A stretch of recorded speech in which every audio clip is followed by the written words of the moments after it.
Hi, good evening, everybody. It's the Bethel Board work session, regular meeting, August 4th at 5:32 p.m. Brennan, could you call the roll, please? Mr. King? Yes, here. Ms. Reese? Present. Ms. Sebastian? Here. Mr. Elam? Here. Ms. Mansfield? Here.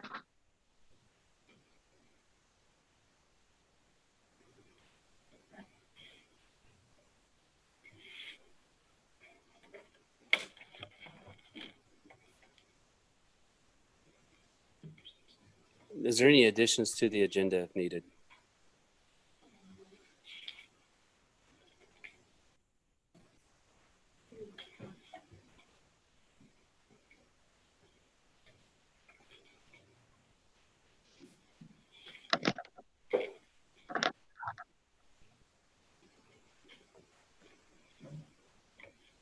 All right, no additions to the agenda. Guidelines for addressing the board for agenda items. Is there any hearing of the public regarding the agenda items?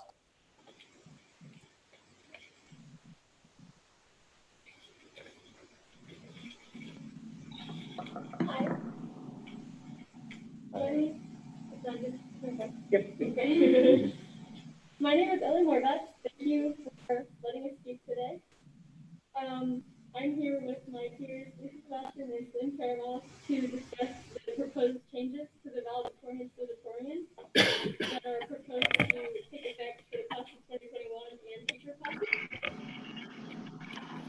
This new proposed policy wants to change the way valedictorian and salutatorian are chosen, so that instead of being a specific list of classes that are weighted in deciding this factor like it has been in the past, it will now be that all AP and CCP courses are weighted the same no matter what course they are.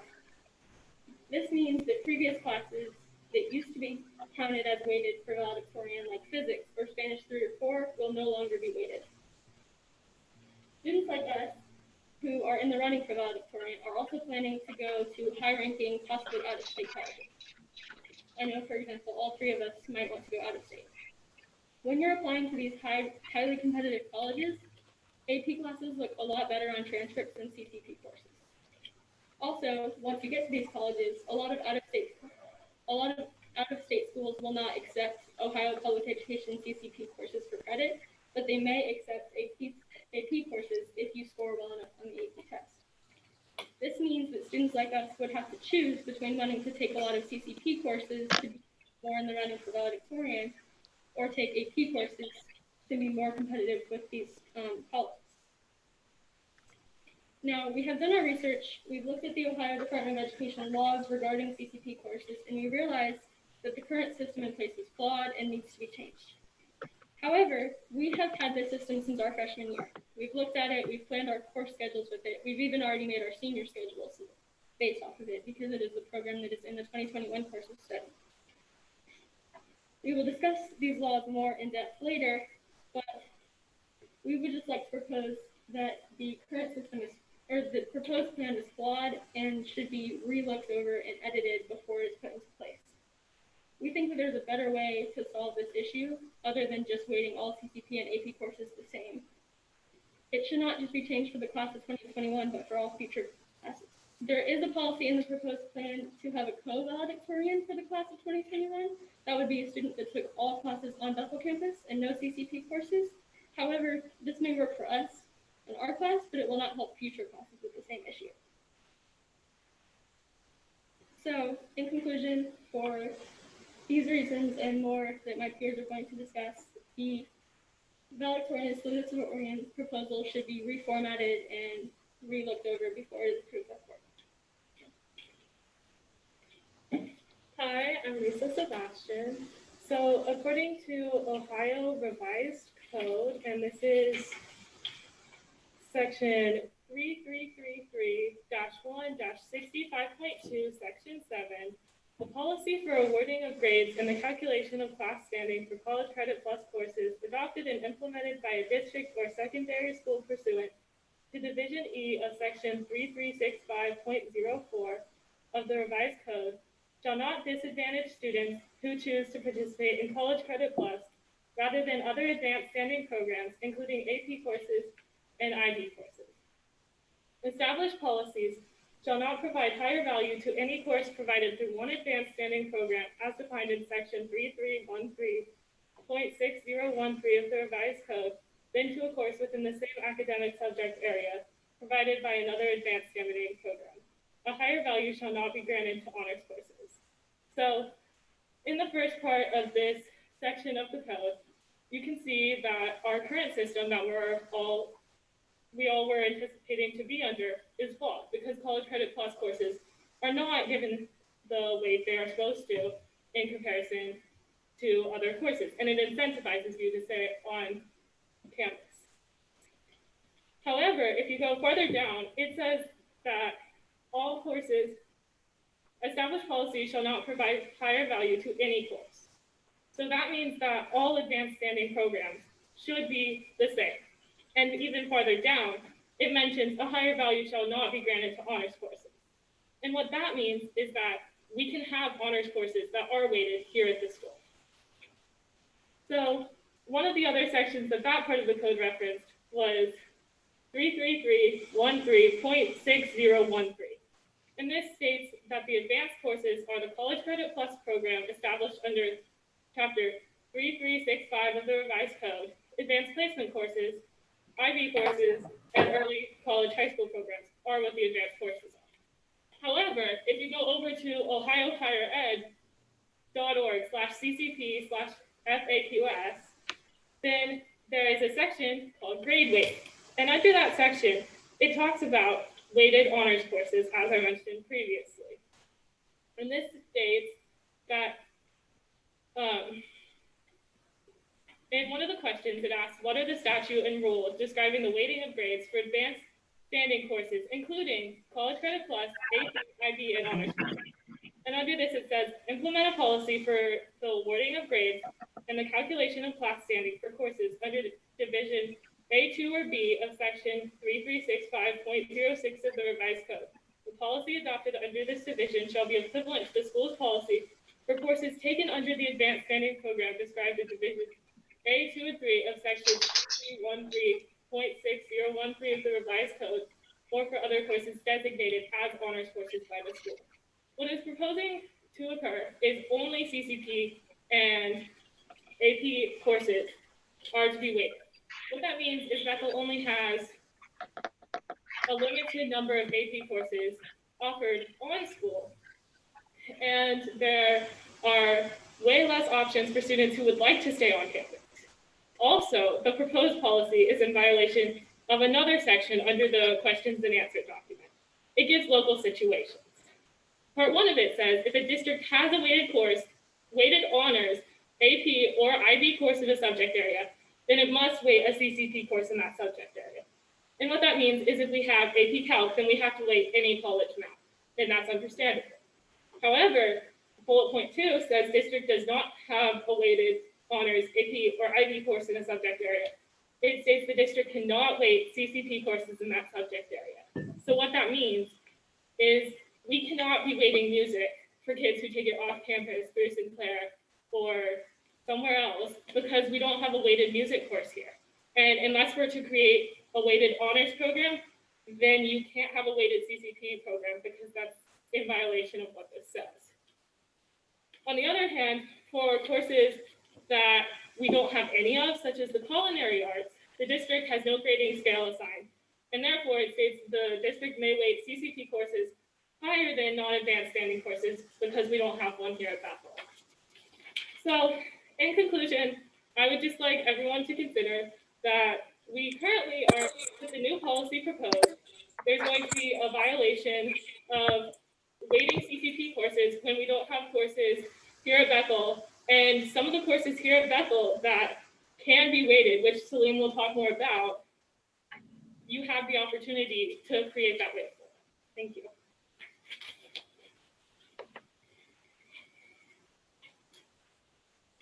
Hi, my name's Selene Karamah, and here with my peers Ellie Morvatz and Lisa Sebastian. We've spent the past 3 years curating our schedules to make sure that we have a running in the valedictorian, salutatorian part of our school. Now, with a simple solution that can take place in making sure that it's safe and accessible for students to take courses on campus equally to courses off campus, is setting our certain classes that we already take on campus as honors. For example, if someone wants to take physics on campus and it's under the current system that we've been under, it's technically weighed, then we can set physics as honors so that it's equal to introduction to the solar system at Sinclair. As so, we cannot discourage people to take classes on campus or discourage them from taking it online. Another way we can do it is allowing Spanish 3 and 4 to be honors. Currently, under the CCP plan, Spanish 3 is the only one that has a CCP course, and Spanish 4 does not, even though Spanish 4 is technically harder than Spanish 3. And this can be applied to many different classes, such as European history, which is technically an AP course because of how hard the subject matter is, by making it honors and all that stuff. And overall, this allows us to make sure that people who feel comfortable taking classes at school and people who feel like they want to go and get their credits done at college have the same opportunity of being valedictorian, salutatorian, without worrying about if I should be off campus or on campus. And that's all I have to say. I'd like to add something to this. My name is Russ Morvatz. I'm Ellie's dad, and Michelle Morvatz, my wife is with me too. We've been in the district since Ellie was a kindergartner, and first time presenting at a school board meeting, so I really appreciate you guys entertaining this argument. It is obviously, as you've noticed, very important to probably not only these three, but many of the kids at Bethel and across the country. Specifically, this year probably no more important than any other year when it comes to ValSal, and very very important to the kids that are in the running for that. As you've heard, the three of these guys have been competing for ValSal. At least two of the three have probably been competing since preschool.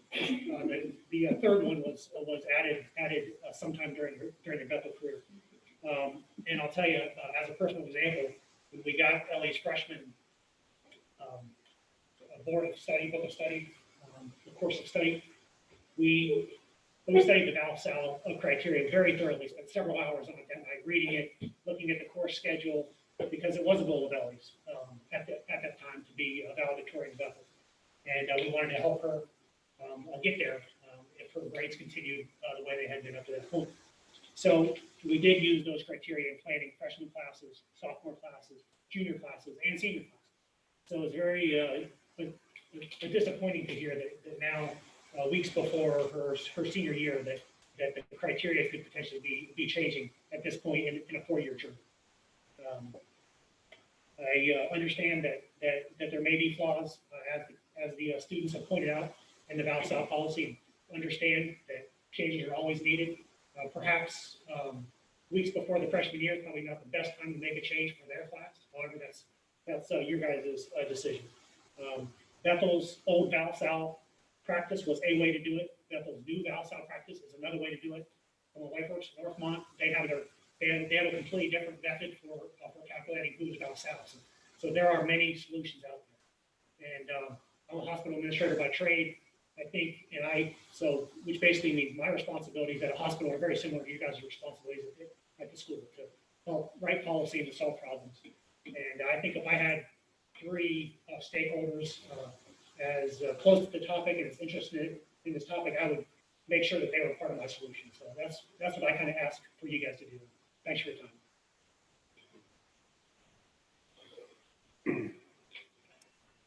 All right, thank you all for joining us. I would ask that you stay for our discussion when we discuss the ValSal. so that you can hear the full discussion and possibly provide other inputs after that. So, thank you. Next is important dates to remember.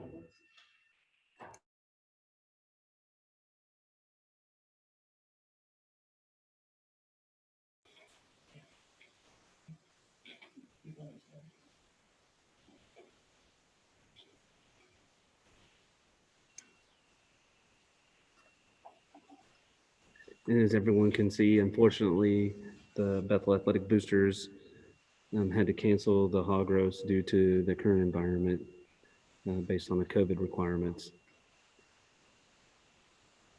But does anybody have any additions or anything else to cover on the important dates?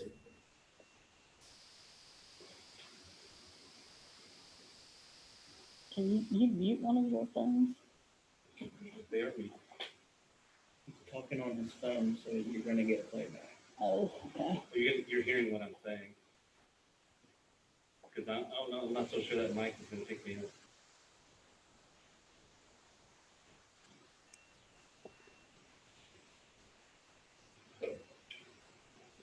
Next would be treasurer's items requesting board action. Board, I have the following item for approval tonight is the auctioneer online services that I sent to you guys last week. He was actually out here today taking pictures and hopes to have a link up by Thursday with all the items.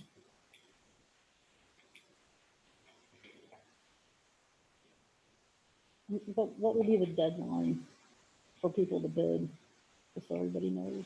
I don't have the We don't have exact that date yet. yet, Okay, but it will be publicized. okay, perfect.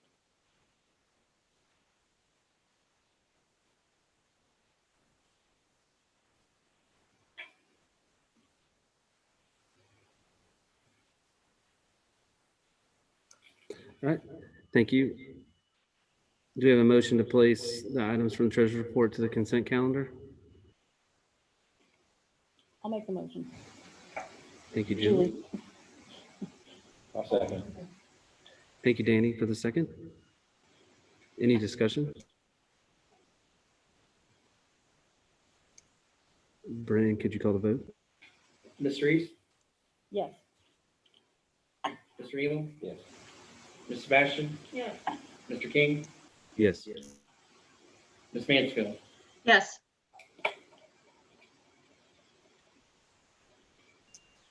Next is a motion to adopt the consent calendar with the items from the treasurer's report. this is Lyda, I'll move. Thank you, Lyda. Do we have a second? Second. Thank you, Lori, for the second. Any discussion? Did we just want to tell everybody what this is? You want to give them a little?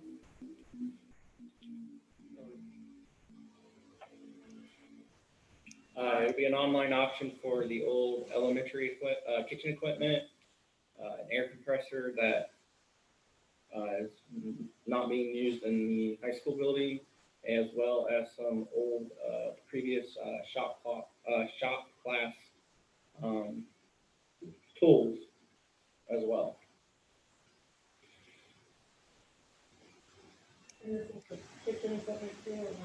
Yeah, it's a kitchen equipment.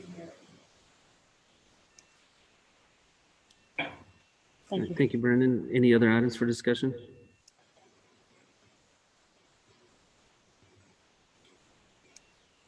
Brendan, could you call the vote, please? Ms. Mansfield, Yes, Ms. Sebastian? Yeah. Ms. Reese, Yes. Mr. Elam? Yes. Mr. King? Yes. Next up will be superintendent's items requesting board action. I have one item on the agenda this evening for board consideration. Has to do with item number 6, requesting board action in regards to employing the following individuals for the 2020-21 school year, pending completion of all of their negotiated agreement items for PAP, FBI, BCI, verification, and drug screening results. On the agenda will be one move in position. Robert McKenzie will be removed from 8th grade football as a paid position. will instead be serving as a volunteer junior high coach this year. Marvin Schroeder will be replacing Coach McKenzie on there. I believe attachments are also provided in regards to resumes for those folks that are new to the district for the board to review. Brian Sawyer will be a volunteer high school coach. Alyssa Shaw will be a volunteer high school volleyball coach. Mickey Lawson will be a volunteer junior high volleyball coach. And Chase Goulet, who currently serves in our district as our head baseball coach, will be serving as junior varsity girls soccer coach for this school year.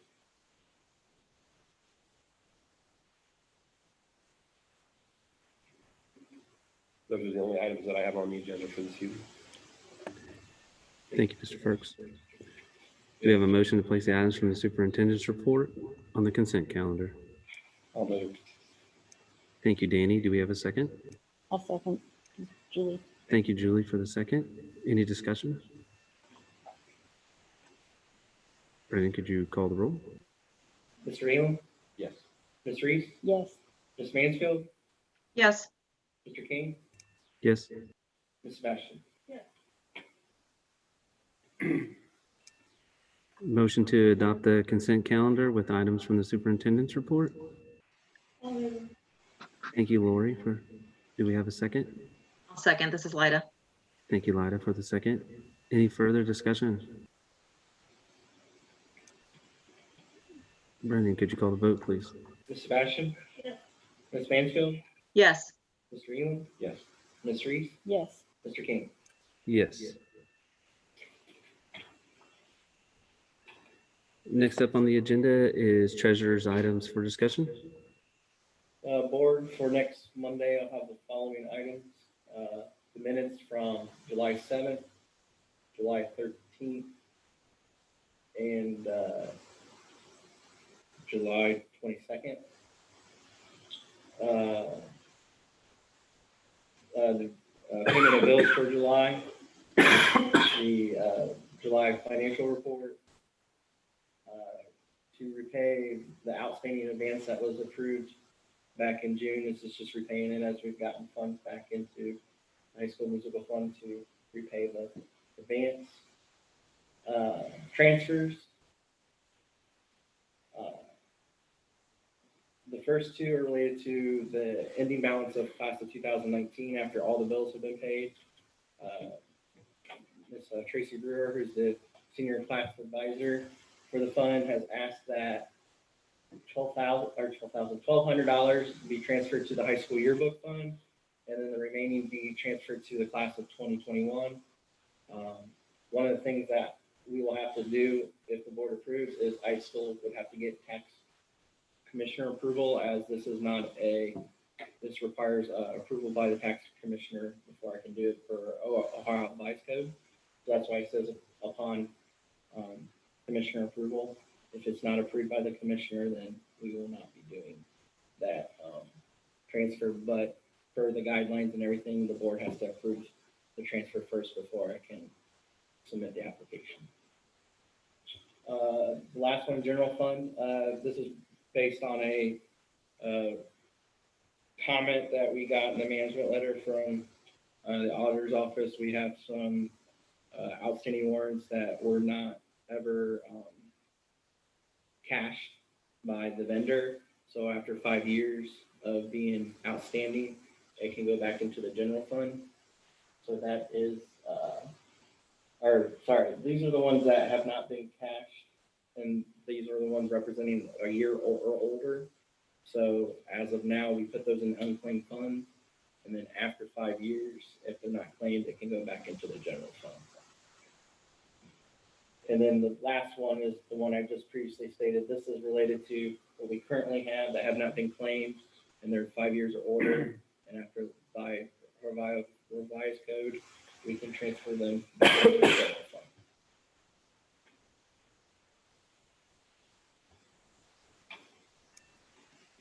And that's all I have. Does any of the board members have any discussion items for the treasurer?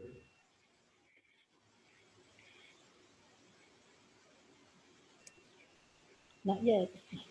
Thank you. I haven't had a chance yet to look at the financial report, so, Okay. And I'd just like to thank you for pointing out some of those goals. yeah. Outstanding, it'll make the balance sheet look a little cleaner. Mhm. It's not a large sum of money, but nonetheless, it just kind of hangs out there, so thank you for cleaning all that up. I know that was a year you walked into it.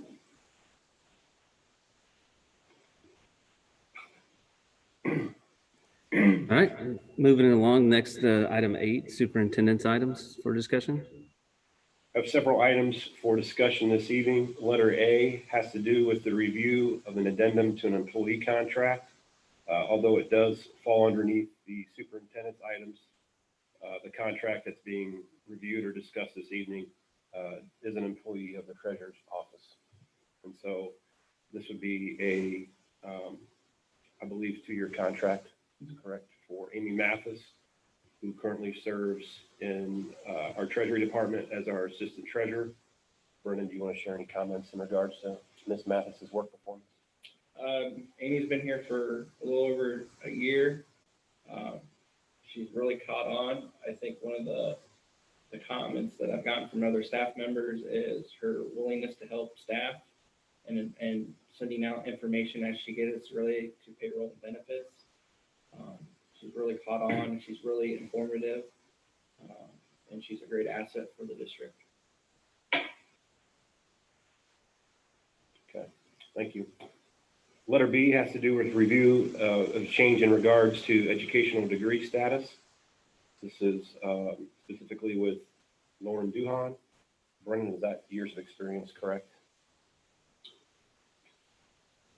I believe so. I would have to check.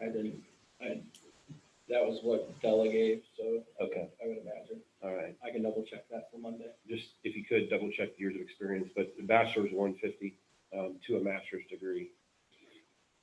Letter C has to do with review of the gate workers' compensation. This is an item that our newly appointed athletic director, Mr. Damon Smith, has worked with Treasurer Hattery in regards to, as far as setting a compensation rate for gate workers to work athletic events for this upcoming 2020-2021 school year. Brennan, do you want to talk a little bit about how that dollar amount was arrived to? Well, originally, I think last year our rates were $25 for certain games, and then I believe it was $35 for 7th and 8th grade volleyball and $45 for high school football. Talking to Damon in his previous experience, he preferred to have the gate workers fill out a timesheet, so you're paying them based on actually work, not just giving $25 and not having anything to document, or not. It's like a stipend instead. So he would rather prefer them work on an hourly basis. That way you can show the time they actually worked is the time that we're actually paying. And that was letter C. And then items for additional discussion would be letter A, Val-Sal policy. I had a question with regards to the gate workers. Sure. Would that now have to be a supplemental position with the union contract since it switched from a stipend to an hourly rate? No, this is not part of the union contract. Gate worker pay is not. Thank you. So do we know on the gate compensation, is this gonna save us money or not save us money, or is it just strictly for audit purposes? It most likely will save you money related to football, but all the other ones is probably gonna be a wash because they typically work about 2 hours. So do they just put down the hours that they work now rather than just the whole game? They usually just we would get a sheet and it would circle what they worked, what game, and then they circle the rate and then they just sign off. There'd be no time sheet. It was just a set dollar route, so they could work. No, I mean, when they do the hour, when they put the hours down, it's gonna be what they actually work. Correct. So if they come and they only work the gate for an hour and then go watch the game, Correct. you could potentially be saved. Correct. Okay. Yeah. Gotcha. Are there any other questions with regards to section 8? Moving on to the additional items, Mr. Firks. Letter A is a follow-up in regards to Val-Sal policy.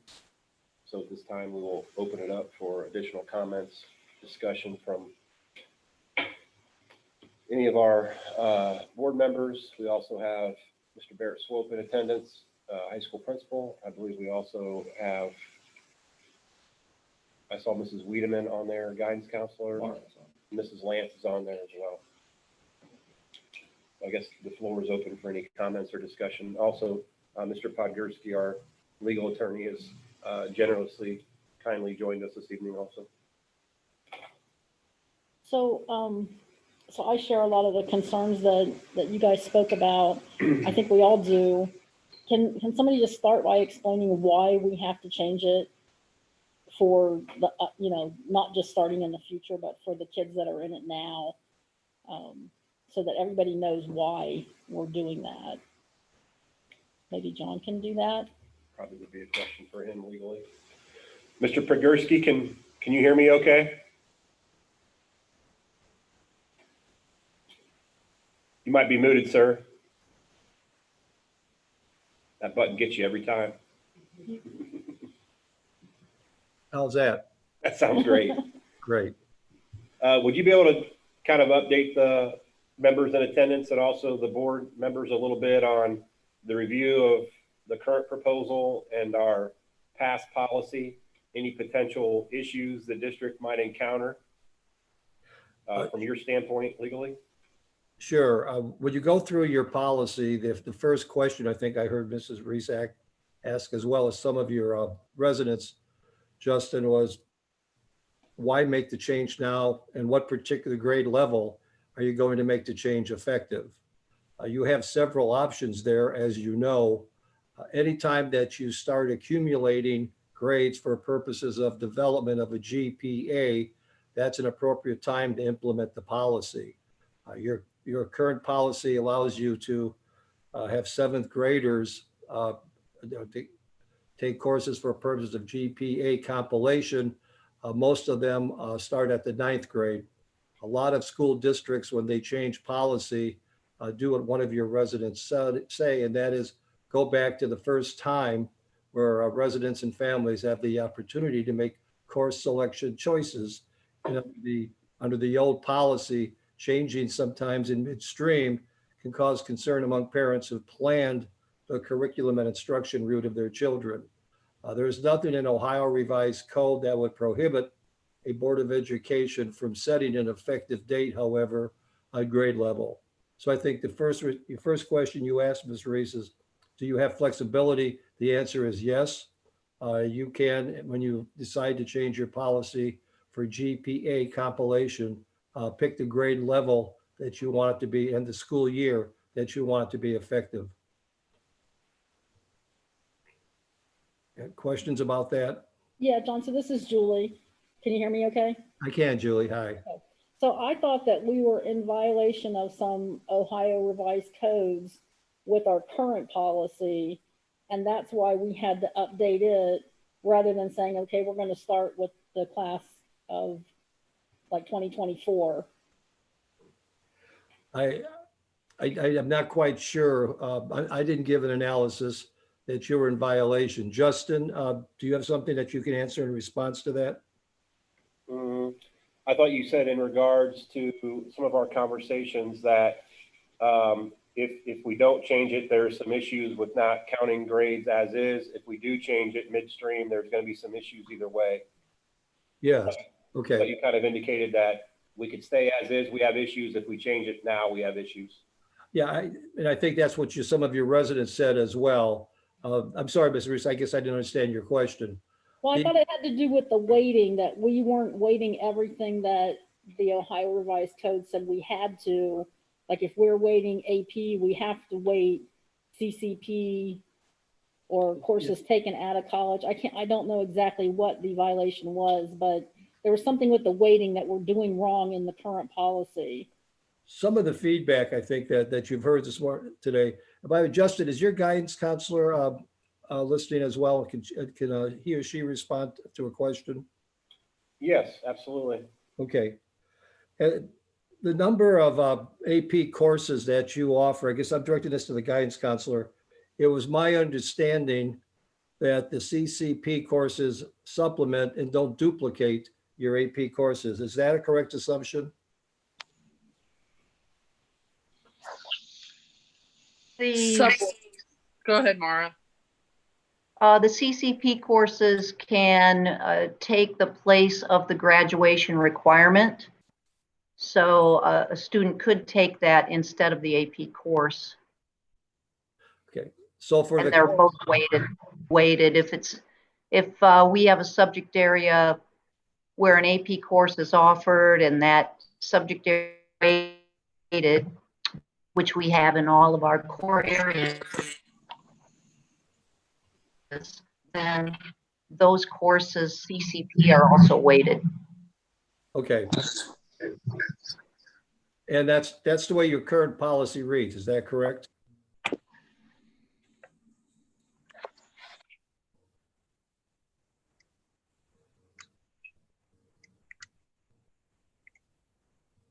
We probably could clarify the way it's articulated, but I believe we do have that in the course of study. Yeah, and that was my understanding as well. I think that the only change that I thought from a statutory point of view that you needed to discuss would be those CCP courses that your students are taking that are not considered core courses. And these are not courses that contribute to the graduation requirements of your school district. Is that correct as well?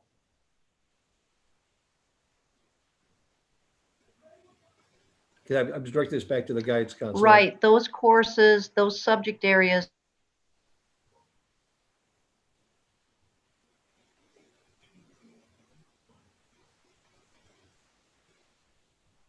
I lost her, Jacob, if she's still talking. That are not included for the ValSal, those CCP either.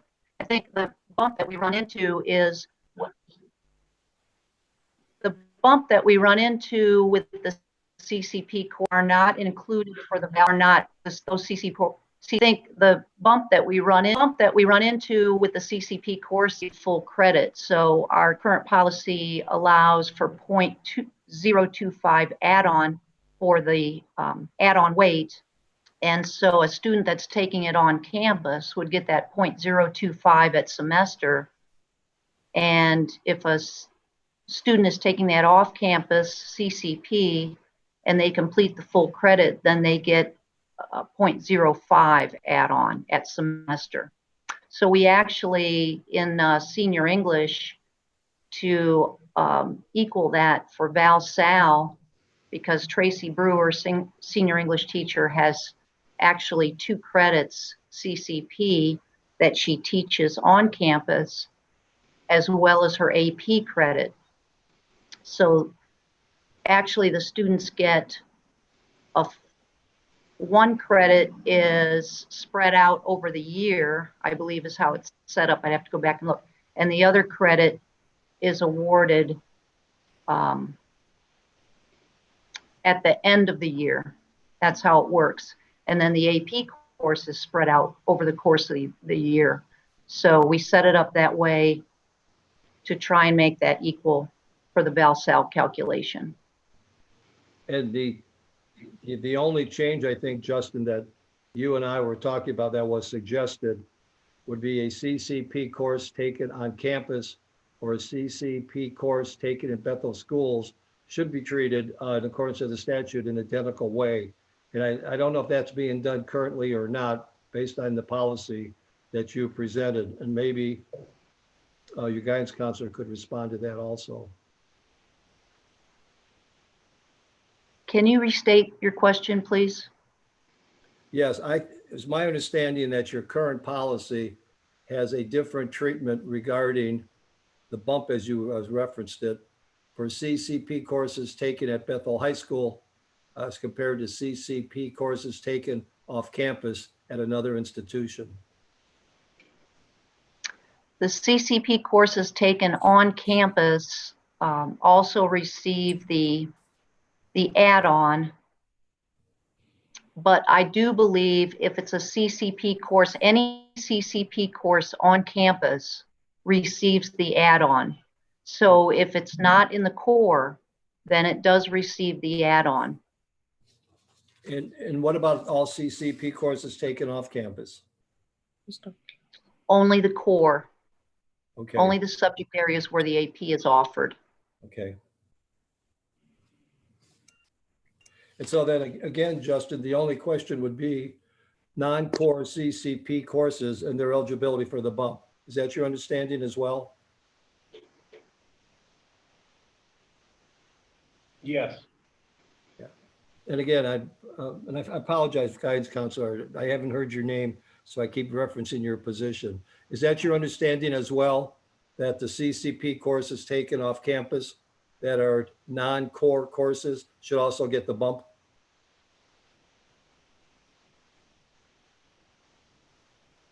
If there is an equivalent that we would offer on campus, Mm-hmm.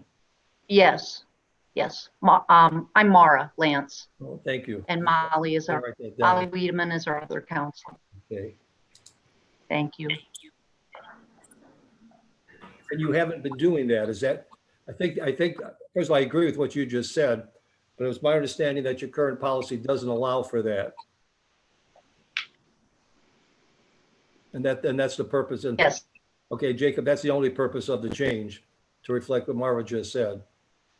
If you have an equivalent CCP course taken off campus, that should get the bump as well. Okay, so the question I have is, currently right now, are the off-campus CCP core given the same weight as on-campus?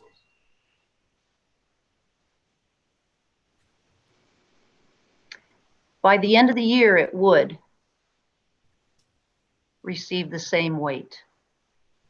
But the problem with the CCP courses are a student can earn in one semester a full credit, whereas the CCP courses on campus is spread through the year. So they receive a half credit at semester and then the other half credit at the end of the year.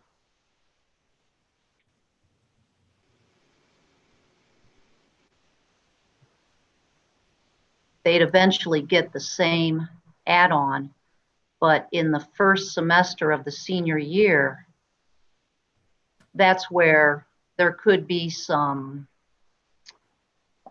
problems with the add-on being equal.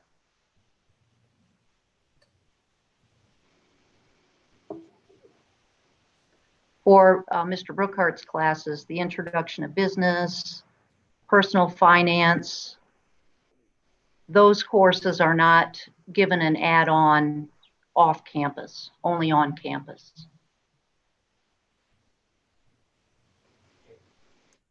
So, Mr. Pogorski, are we required now to give credit to even non-core classes that are off campus? If you have an equivalent offered in your high school, yes. Isn't that your understanding as well, Maura? Yes. Yes.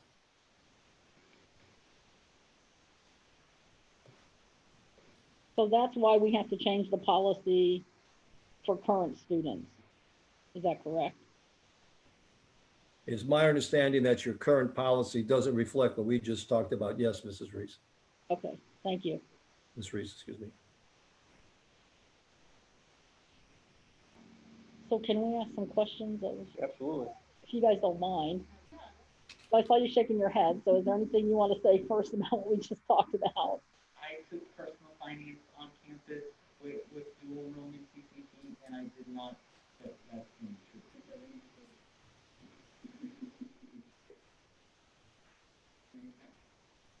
So, like on here, it says that the district does not have a weight on our subject area. And so the CCP class cannot be weighted. And what Marilyn talked about was how technically personal finance was, even though reflected on my transcript was up. Yeah, he never got the weight that he was promised, like going into the class.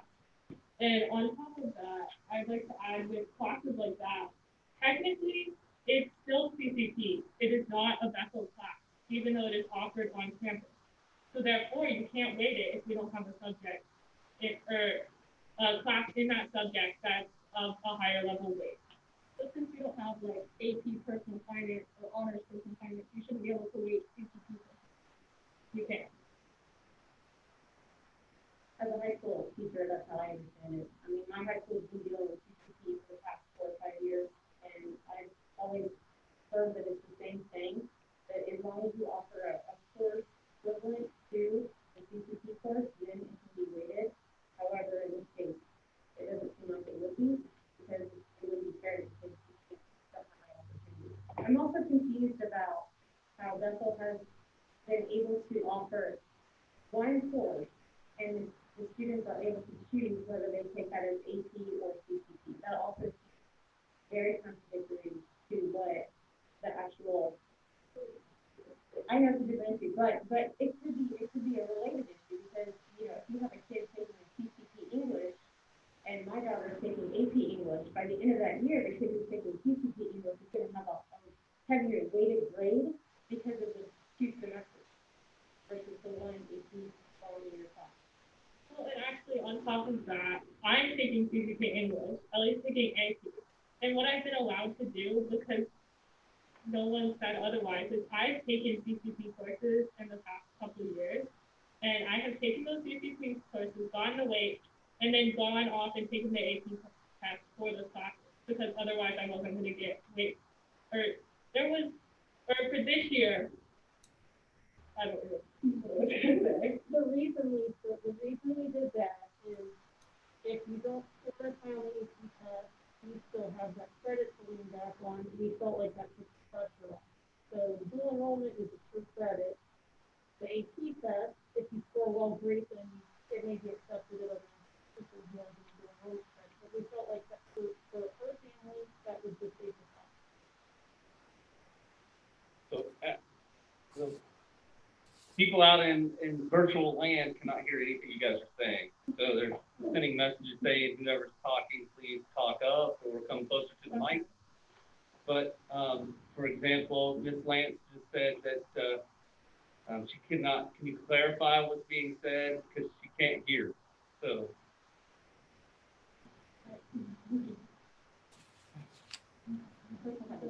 Okay. Step up. Come up Step here. up.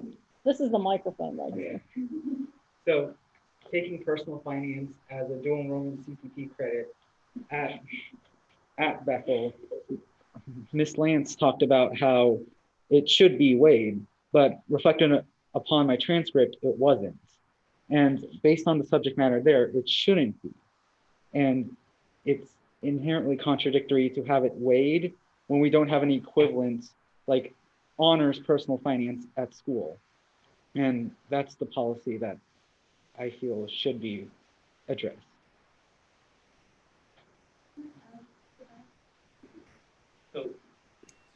So, Mr. Pogorski, did you understand what he was saying? I think I only heard part of it. I apologize for the echo that I heard. If I understand, I think the concern, it's whether or not you should give weight for GPA accumulation for courses taken under CCP that you're not giving credit for at Bethel High School. Is that his question?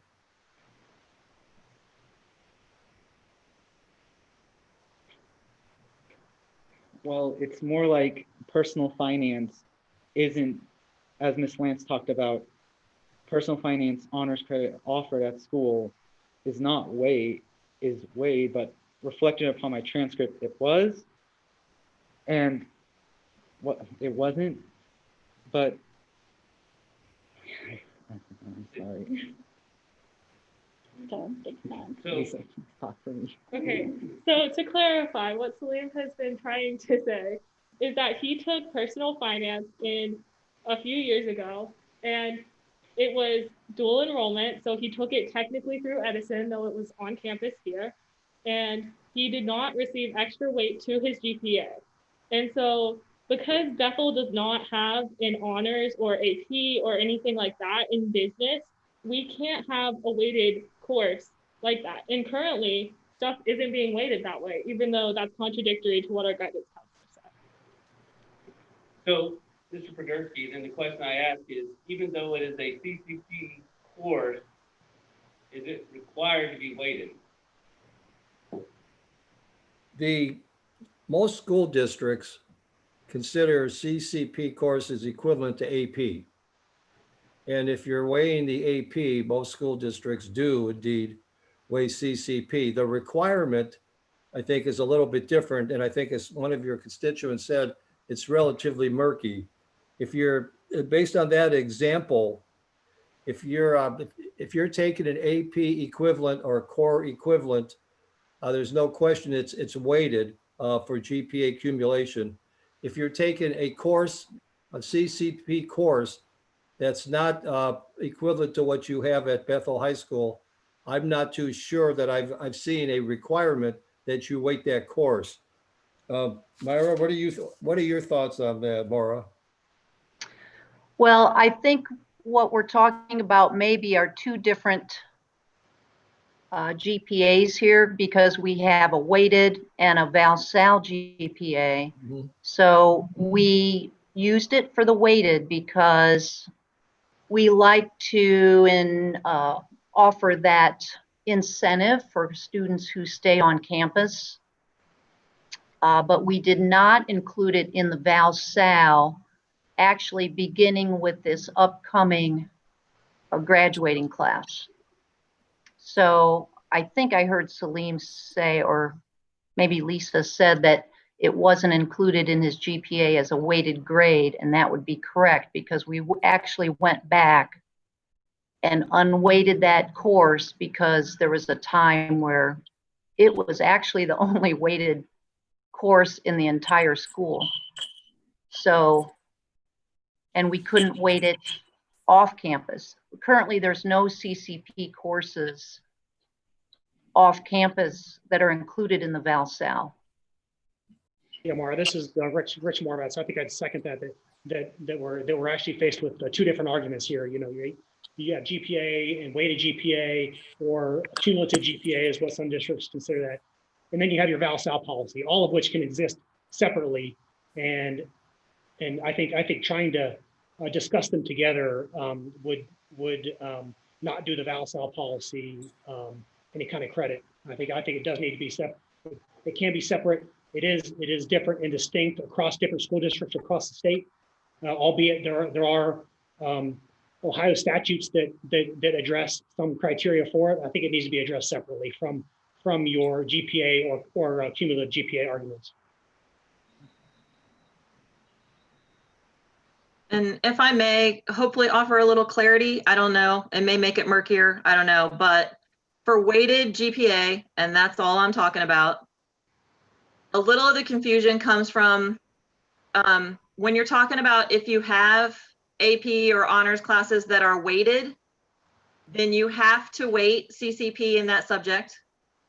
If you do not have weighted AP or honors in that area, then you can't weight CCP, cannot. But if you do not have any honors or AP in that area, then it is up to the school whether you weight the CCP. So the example you're giving, we don't have any other classes in that area at all, AP, honors, or otherwise. So it would be up to us in that business class whether we weight the CCP. No, so kind of going off of what you just said, so that third statement, I have a paper that states what it has in the example they give. For the last one, says that if the district has no honors AP or IB course in a subject area, the example states, the school does not offer any courses in culinary arts or other similar subjects. Therefore, the district has no grading scale assigned. And that's bullet point 3 under ohiohighered.org/CCP/FAQS. And it's down under grade weighting, and it's the third question. And so what that means is the district gets to choose them. However, since we do not have a weighted honors, AP, or IB course in a subject area, but we still have a class. For instance, the example they give, the school offers business courses or other subjects, but the grading scale for those courses is not weighted. The district cannot weight CCP courses in that subject area.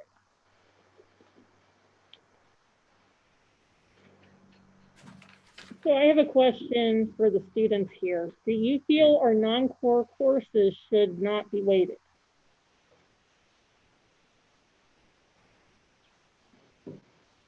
Yes, I would say that non-core courses do not need to be weighted. What about foreign language? That's considered non-core. What are we going to do with that? Well, the issue with foreign language is currently Spanish 3 is offered as a CCP, so it is weighted. But Spanish 4, there is no CCP equivalent, so it is not weighted. Although it is suggested that Spanish 4 is going to be harder than Spanish 3. If Spanish 3 is going to be weighted, Spanish 4 should be weighted as well. If Spanish 4 is not going to be weighted, no foreign language credits should be weighted. But the issue is, since the only weighted foreign language course at Bethel currently is a dual enrollment course, you do not have a weighted honors course in place. So the only foreign language course is Spanish 2 and Spanish 3 are weighted as Spanish 1 and Spanish 2 at Edison.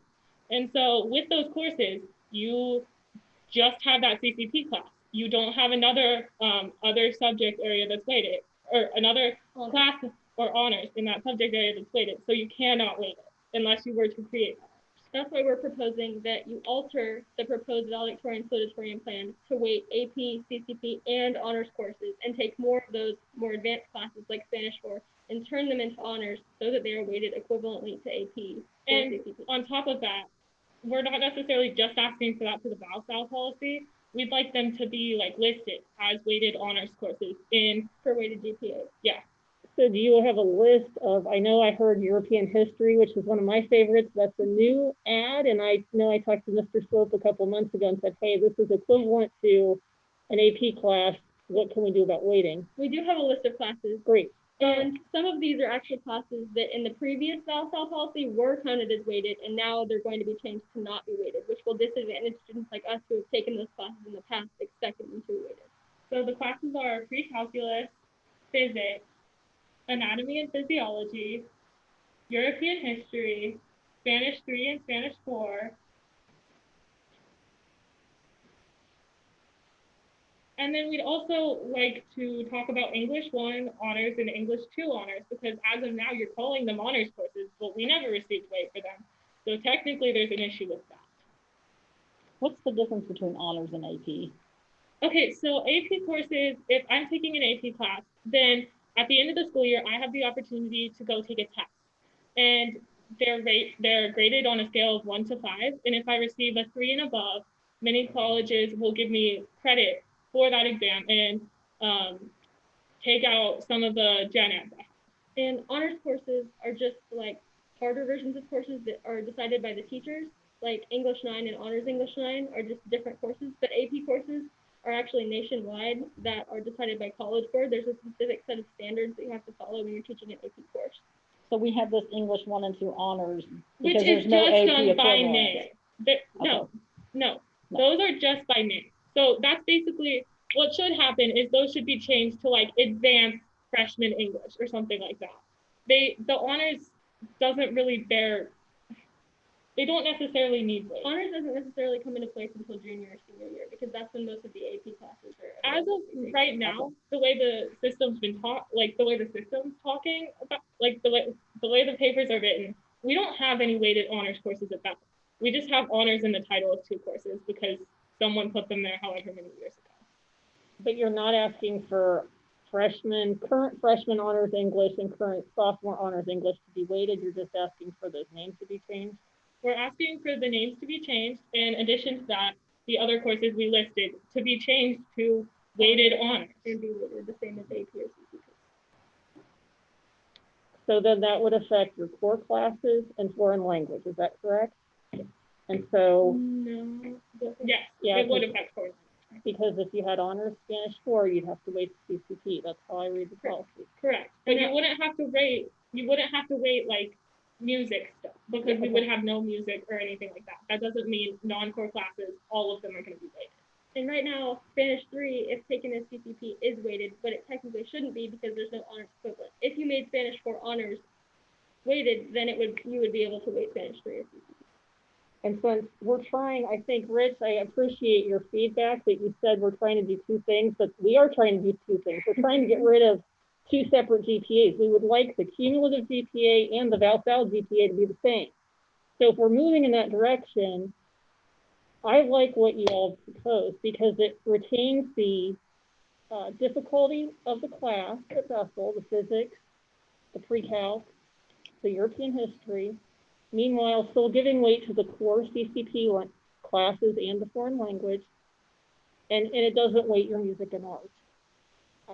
I don't know. I think it's a good compromise, but what do you think? I think it's good. I think that the GPA, whatever you want to call it, should include the music and should include art and whatnot, not necessarily the weighted, but it should be included and factored into that GPA. And that was a problem. I don't know if you three knew it, but with this year's class, we had a student who got B's in some of those non-core subjects and ended up being recognized. So yeah. And the student who in the weighted GPA was actually number 2 was not recognized as valedictorian because of this third Val-Sal GPA. I mean, it's water under the bridge, but that was an issue we hadn't foreseen. And I think as students would agree that needs changed to where if you're ranked number 1, then you are going to be VAL. If you're ranked number 2, you're going to be SAL. That just makes sense. But I don't know if the new policy that's been proposed would necessarily be the best way to get it. This is more than. I guess I just wanted to reiterate what my husband said, and in speaking to my current principal and a couple counselors at Northmont about this issue, I guess my basic question for the lawyer is there any language in the Ohio Revised Code that would dictate how a school determines their Val-Sal candidates? I know at Northmont, our language that Northmont has used for the whole 16 years I've been there has been that any student with a 4.0 or above becomes the valedictorian. And so every year we have a nice group of about 15 kids who become valedictorian, which is odd. But when you're talking about full ride scholarships to schools like Wright State, it's of great value. And we've had, some teachers get upset about it, but overall as a district, that's something that they can, they have control over in the language in the code of program of studies. And so that's how they wanted to do it in order to serve the students. And it's a little frustrating, again, going back to the basic issue, knowing that we literally, when Ellie got her program of studies at the end of 8th grade, we poured over that program of studies for a good length of time and mapped out everything that she was going to take throughout all 4 years with the goal of being valedictorian. And to have someone come in at the last minute and say, we want to change it now, it's just a little frustrating because we've been so happy with this district the entire time that we've been here. And so just to have this kind of like rug pulled out from under her at the very last minute is, it's a little frustrating. And she knows that, she has some competition and she's okay with that. If she doesn't get valedictorian, she's okay with that. But the fact that these kids have worked for the past 3 years to get there, that's I think the bigger issue here. So thank you. So I have another question for the students. You said you would not include non-core classes in the weighting, but is that even if they're an advanced class? And why would you not include them? So what we were talking about when we said non-core classes was before we brought up the weighted honors. In the past system, none of the non-core classes should have been weighted because we did not offer high-level equivalents to them at the high school. Okay. Now, if we were to create that weighted Spanish 3 and Spanish 4, then you could also offer the dual enrollment or college credit plus for foreign language as an entire subject area. And that would be fine. I would just like to point out that foreign language is the only non-core subject area that we have weighted classes in. Business, engineering, none of those classes have any honors or AP or college credit equivalent, or they shouldn't. Even if they're advanced, you're We saying? don't have any advanced. Okay, because we don't have any advanced. Correct. If we were to create advanced options, then I'd understand that. Okay. But at gotcha. the current time, there's not advanced options. Okay, one other question for you. So you guys mentioned at the beginning, when you were talking about the co-val-sal, do you not like that, or is that okay with you? Because then you'd have somebody under the old rules that would still get that if somebody else got it under the new rules. Well, I think part of what we're trying to fight here isn't necessarily for us. I have a younger sister who has an opportunity at being valedictorian or salutatorian, and with the proposed policy, I feel like that could be taken away from her. So it's not necessarily just about our class. Okay. And so the new policy has yet another option, right? The new policy wants to weight all CCP courses. Just CCP and AP, not advanced or honors. No, I mean to have a co.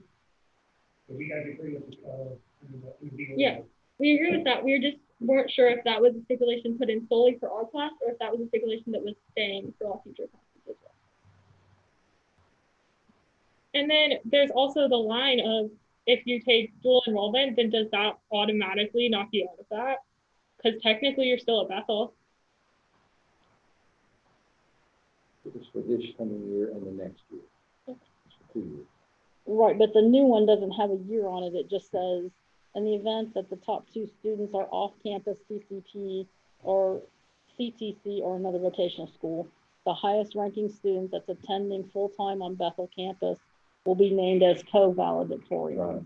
Because we've had in the past, we've had CCC kids that have been valedictorian and salutatorian. Right, so that wouldn't that alleviate that concern that they were just talking about, that you'd have to go off campus now to start to you know, like you're saying, your little sister maybe. That does alleviate that concern. We didn't realize that that had been changed to be. Well, it hasn't, nothing's been changed yet. Okay. That's in the latest proposal. That's why I'm asking, would that solve that concern? And kind of. It says only valedictorian though.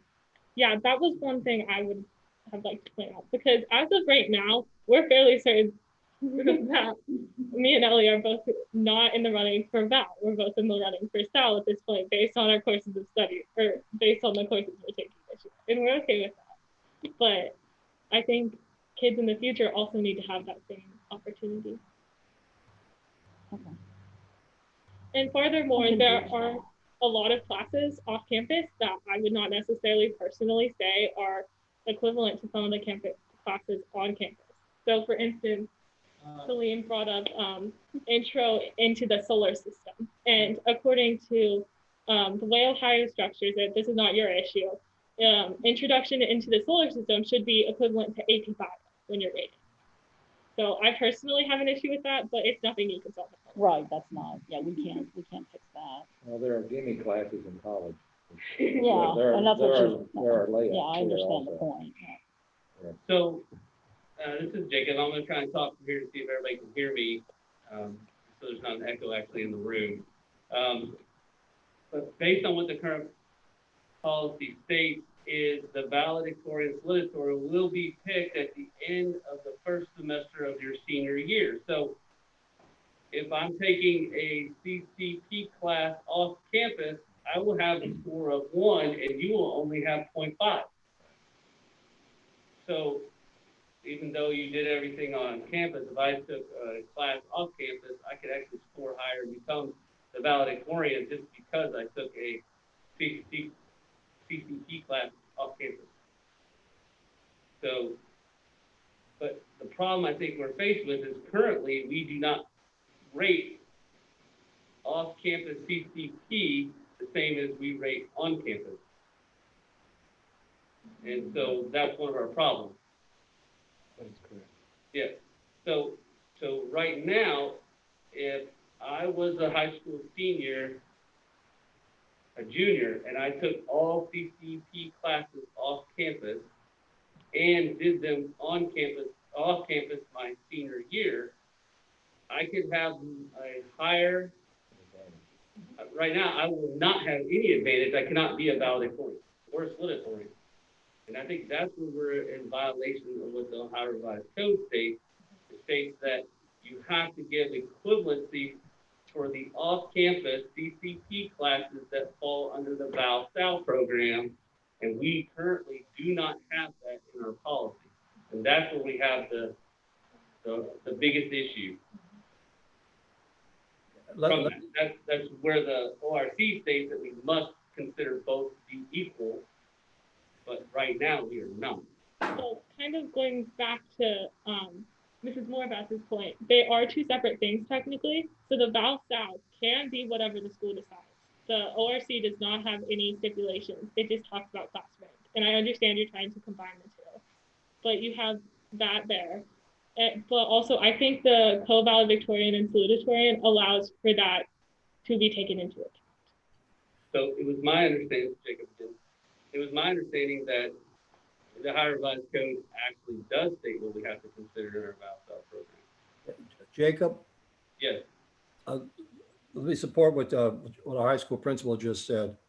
The purpose of an Ohio Revised Code, in my opinion, on CCP is one of neutrality. Students shouldn't find an advantage and students shouldn't be penalized for CCP. That I think that's the intent, and that's why they've made changes over the years to ensure that happens. And by neutrality, I do agree with what our principal said. Taking a CCP course at Bethel School or a CCP course at another institution shouldn't be distinguished for purposes of computation of grades. The Val-Sal program is what you want it to be. Someone asked earlier whether we even needed to have one.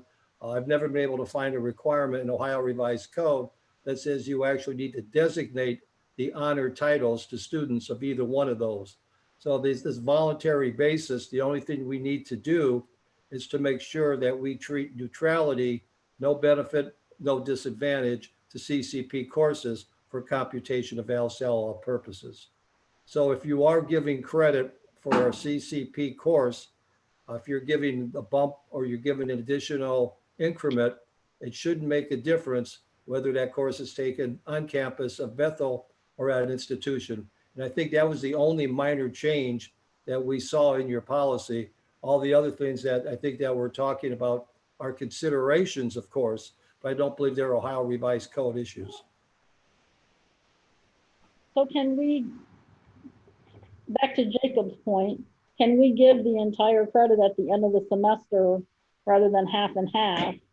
Well, So that then matches the, if you notice, it says in the proposal that all AP courses will receive an add-on of .025 per semester. So they'll take out what we, that's one of our current problem is the problem that I have. so that'll fix the The new one one. fixes that problem. Yeah. In that aspect, that I could get a full point and you only get 0.5 when you do the calculation right now. That actually doesn't fix that problem because a lot of CCP courses taken off campus are only 1 semester long. They're not 2 semesters long. So the credit is more condensed. It's not split in half. So you would get that 0.5 at the first semester, and then you can take a whole second course the second semester and get another 0.5, whereas the student taking AP would only get 0.25 each. But if it's condensed, isn't it worthy of that bonus? Because the student's learning more and No, working harder or not? What it says is AP courses get the .025 per semester. And if you take a CCP course and it's only a semester, you're also only getting the .025. Whether it's CCP or AP, you're getting the .025 bump each semester. Well, so that's the add-on for GPA considerations. However, the CCP course, you're going to get 1.0 credit, a whole year's credit for a semester class. Versus AP, you're going to get 0.5 credit for that first semester because it's only half of your class. That's the difference. 1.25 versus 3/4. Correct. Yeah.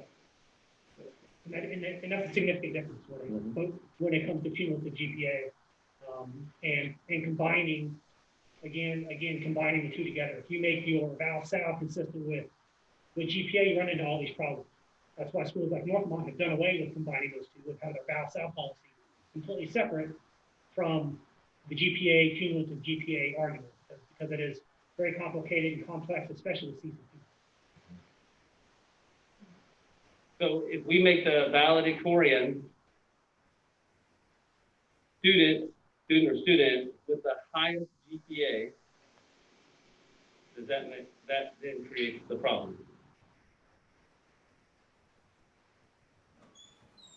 Yes. If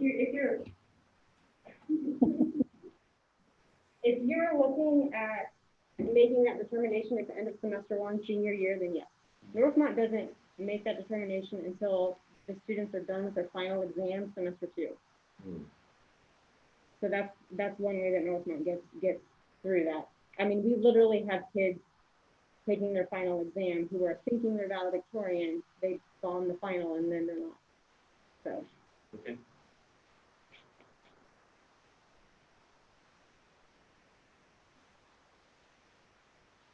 So what about that option? Can we do that? Wait, or is it just too burdensome? Well, no, the college classes will be over, before graduation, right? Usually they're May the 10th, something like that. Yeah, usually it's, Yeah. So there's no problem with that. I'm sure it's a rush for the teachers. But it's a rush for us in the sense that, every year I taught AP composition to seniors for 11 years. And so every year I would know, I've got these 4 kids who are valedictorian candidates. I need their grades done right now. And that's how you have to do it. And in a school as big as Northmont, it was really not a huge deal.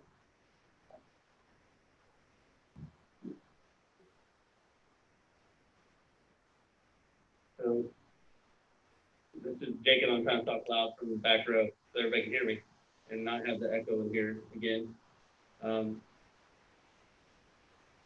So it's even more confusing now than it was in the very beginning. So I say that first, right? So from that aspect. The piece that we were looking at, just to give the reference to why we even looked at the South program, was because one, we thought that we weren't correct.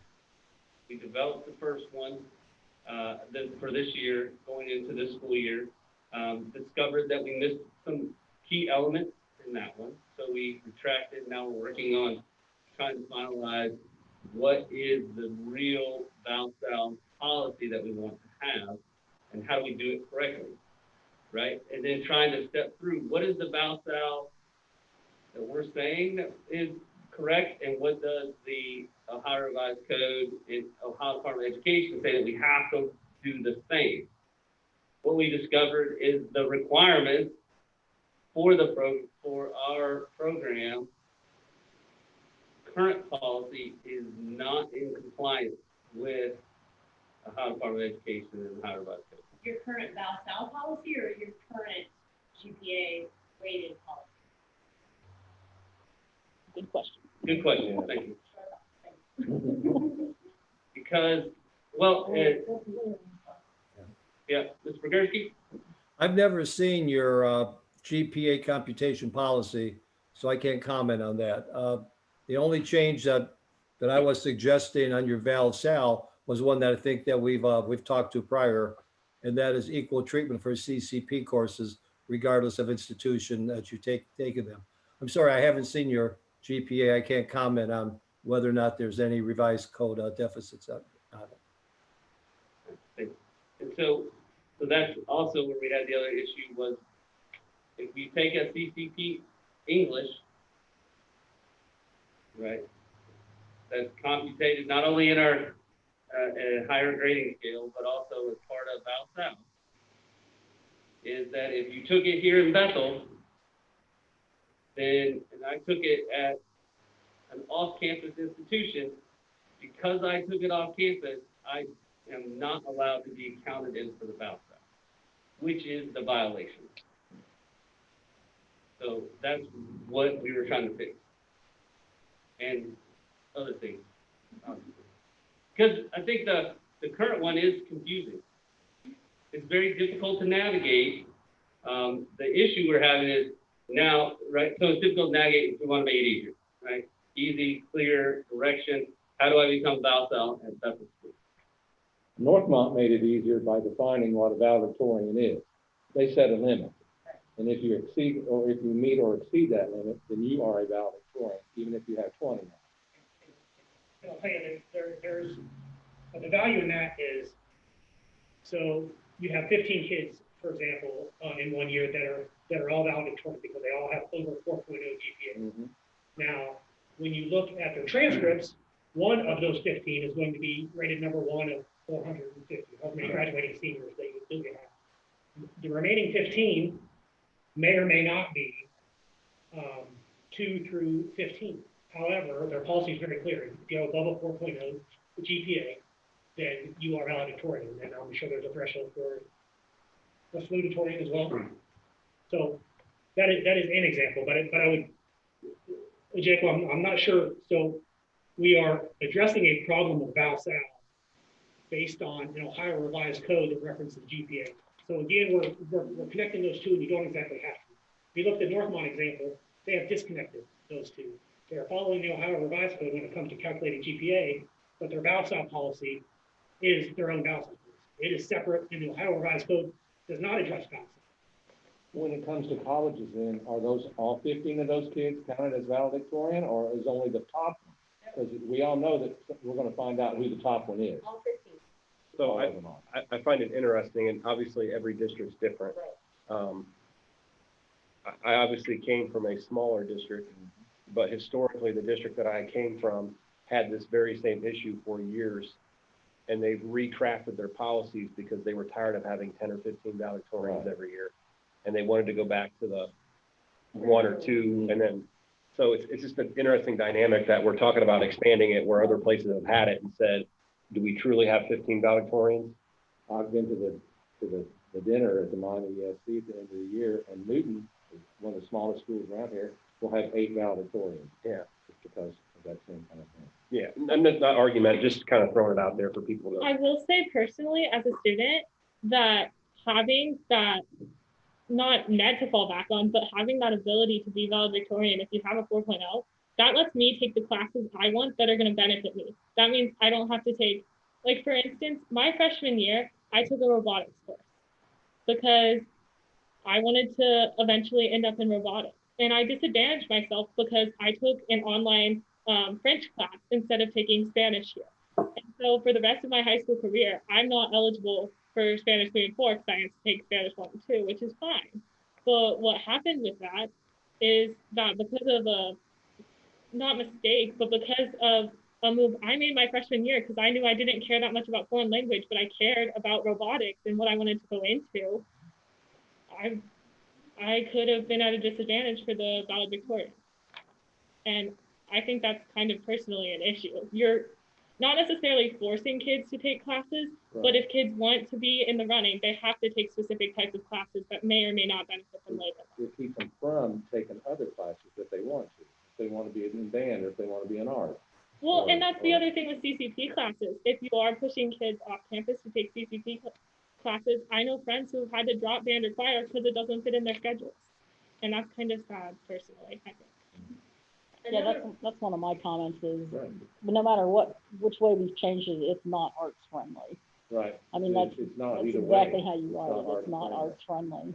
And another point to add on to what Lisa said, again, in our, continual study of this program of studies and VALSAL requirements, there is a specific list of courses that count towards your VALSAL.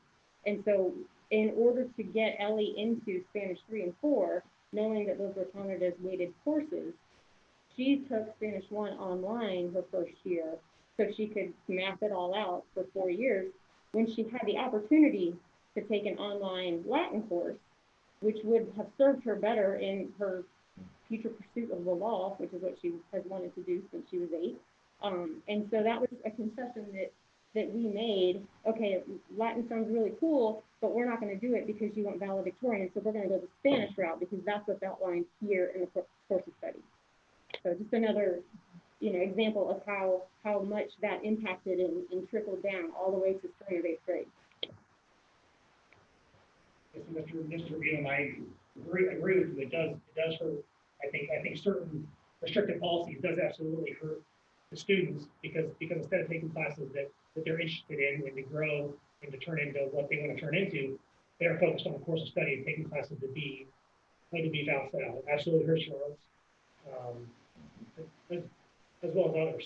So although this was not the intent of the argument today, was to complete change the policy, we did want to point out differences, and I think changing it at this time is difficult. And I again would urge, like I did at the beginning of my opening statement, is you have stakeholders that are very invested in this, please have them help you with your solution. I understand the board's charge and their responsibilities, but I think there are some community members and students that would love to help Bethel get this right.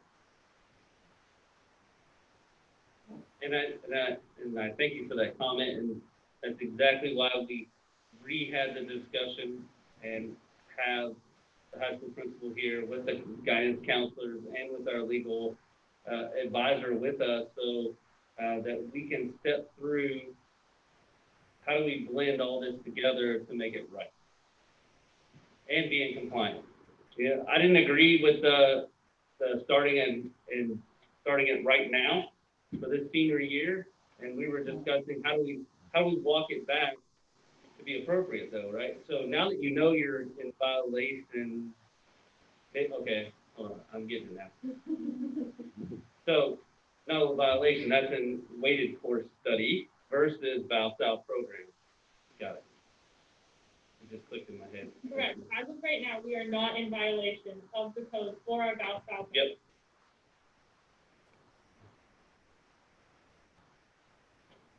So we've talked about doing kind of the Latin thing too a couple times. I mean, that's really what you guys are doing, right, with the 4.0 and above. But we decided against it but, just yeah, because everybody knows who the number one, they're gonna find out who the number one is. Yeah, kids know who the number one is. Whether we have 3 or 4 valedictorians, or 5 or 10, there's still going to be a number 1, and number 2, and number 3 as far as class rank, because or there may be several number 1. They all have 4.3, 4.5 GPA, and everybody knows that. That doesn't mean that is consistent with your Val-Sal. They can be separate. I think, from my understanding and looking at the laws and listening to the kids explain it. And looking at other districts, I think we looked at TIPS. We know North wants.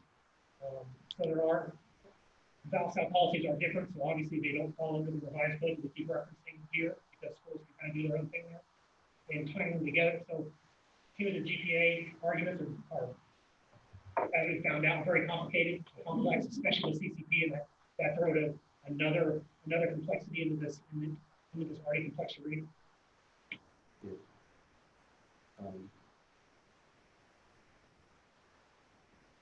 So, Mr. Pogorski, never mind. I was gonna make it work. Again, Mr. King, all the discussions that you have here are discretionary decisions that you can make as a Board of Education. Again, without trying to oversimplify your revisions, the only change that needs reflection under the statutes of Ohio Revised Code have very little to do with Val-Sal. They concentrate on the neutrality and the non-discriminatory intent when you look at CCP courses.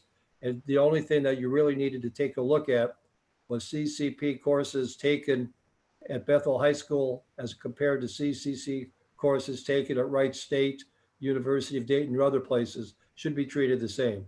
Again, the neutrality is the only point here. However you decide to weight them or not weight them is really discretionary with your Board of Education, as long as you treat a CCP course, regardless of where it was initiated in a similar fashion. And that comes into play for any of the CCP classes that are used to calculate the valedictorian and the salutatorian right now. Yes. And it's been that way for a while. That's not new. Some school districts, and I'm trying to think whether we have been one of them, Mr. King, when CCP first came into play, there was concern among local teachers that there would be an exodus of students leaving Bethel High School to go to CCP. And oftentimes discussions centered around what can we do to keep our students in our high school.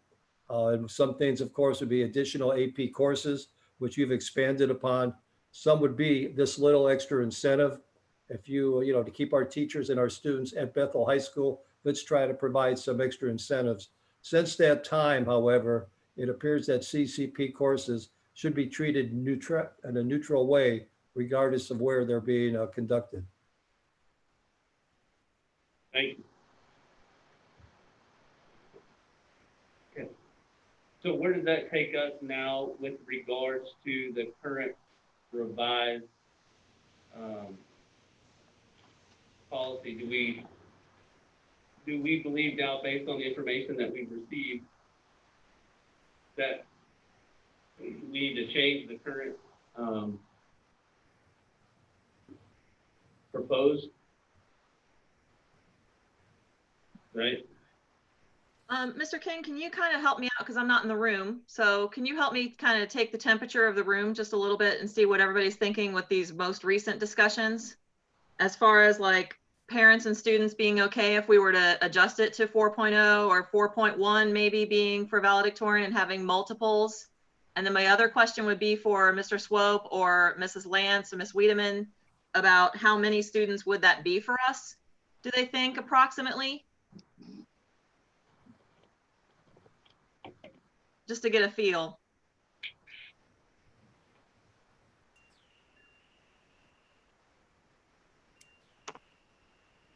Well, since we've adjusted our grading scale several years back, I think we're seeing more 4.0s. I'm going to guess it would be under 10. And Molly might weigh in on that as well. What if it was 4.1 instead of 4.0? How much would that change it? Say again, please. What if it was 4.1 instead of 4.0? Like if the bar was just a little higher, how much would that change it? You probably don't know offhand, but We'd really have to look at the numbers, unless Molly has. Molly, can you wait? Hold on. Yeah, I'm counting. We have comments here. Okay, so I'd like to add that you could also look at unweighted GPA instead of weighted GPA. So you could just take those core grades and how the students did in that class. So if they got a 93 or above, they would hold a unweighted 4.0. And you might have a lot less students there than if you took the weighted GPA and had 4.0 and above. That would make this a lot less complicated. And also, like, another solution to this would be to like change it based on how much valedictorians you're willing to have. So if you have like a really large like class size, you should increase like the GPA requirement to like a 4.01 or something like that, based on class size, to allow for like a specific amount. And if it's more, it's more. If it's less, it's less. So you have two GPAs when you're in high school. You have a weighted and an unweighted. My unweighted takes all my courses into account. So it takes band, choir, it takes AP biology, it takes AP chemistry. They're all in the same GPA. And depending on how I do in that class, if I have a 93 and above, I will get 4.0 towards my unweighted GPA. And the weighted GPA takes some classes and add 0.025 to them per semester, and that can increase my GPA. So even if I haven't gotten straight A's my entire high school career, I can easily graduate with above a 4.0 weighted GPA.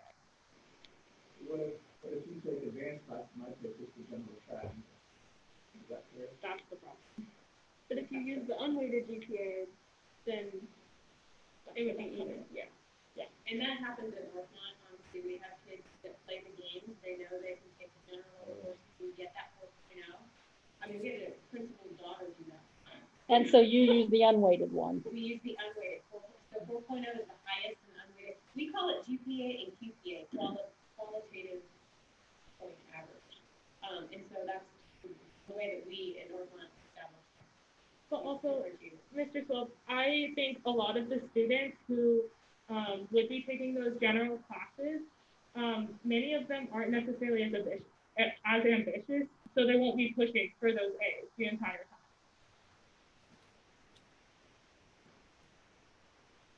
But I could definitely see that. Yeah. I want to go back to something one of you said earlier. Do you think number 1 and number 2 class rank should be balanced out? I think if you're going to use the weighted GPA, then that is the simplest way to do it. If you're going to make it like a threshold, then it's not good. Celine, what do you think? Well, personally, number 1 and number 2 in an ideal world should be, but we know that people, based on the current system, people are going to have to take certain classes. And based on my experience and like what I want to go into, the current system that I was forced to go under, it didn't fit under my career goals, but I still went under them. And like having a threshold is something that allows us to make sure that everybody feels happy after like challenging themselves and willing to go through the hassle of being valedictorian or salutatorian, and being happy that the classes they took will reflect how they will, what classes they'll take in college or go off and take a job. I think that allows us to have a better sense of who's truly successful and who's not.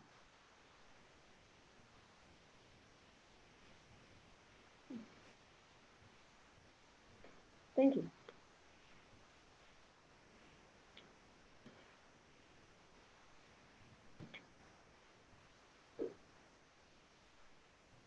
I think we have some comments out on YouTube. Yes, but did that answer your questions that you had asked, Ms. Mansfield? Yeah, I think for the most part it did. I mean, I think we're going to have to get some feedback perhaps from Mr. Swope and some of the teachers on some of the suggestions about honors classes and things like that, because I don't know enough about those to make an educated decision on that part of GPA type things, but that's just my wrap up of statements for the moment, but other than the questions online.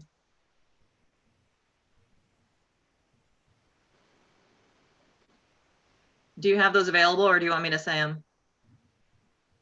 No, I see them, Okay. but they're not in regards to the Val-Sal, they're in regards to option C. Well, as AP relates to it anyway, but yeah, I mean, I can see where they tie in a little bit, but I get it. Yeah, we'll address those in the next section. Okay.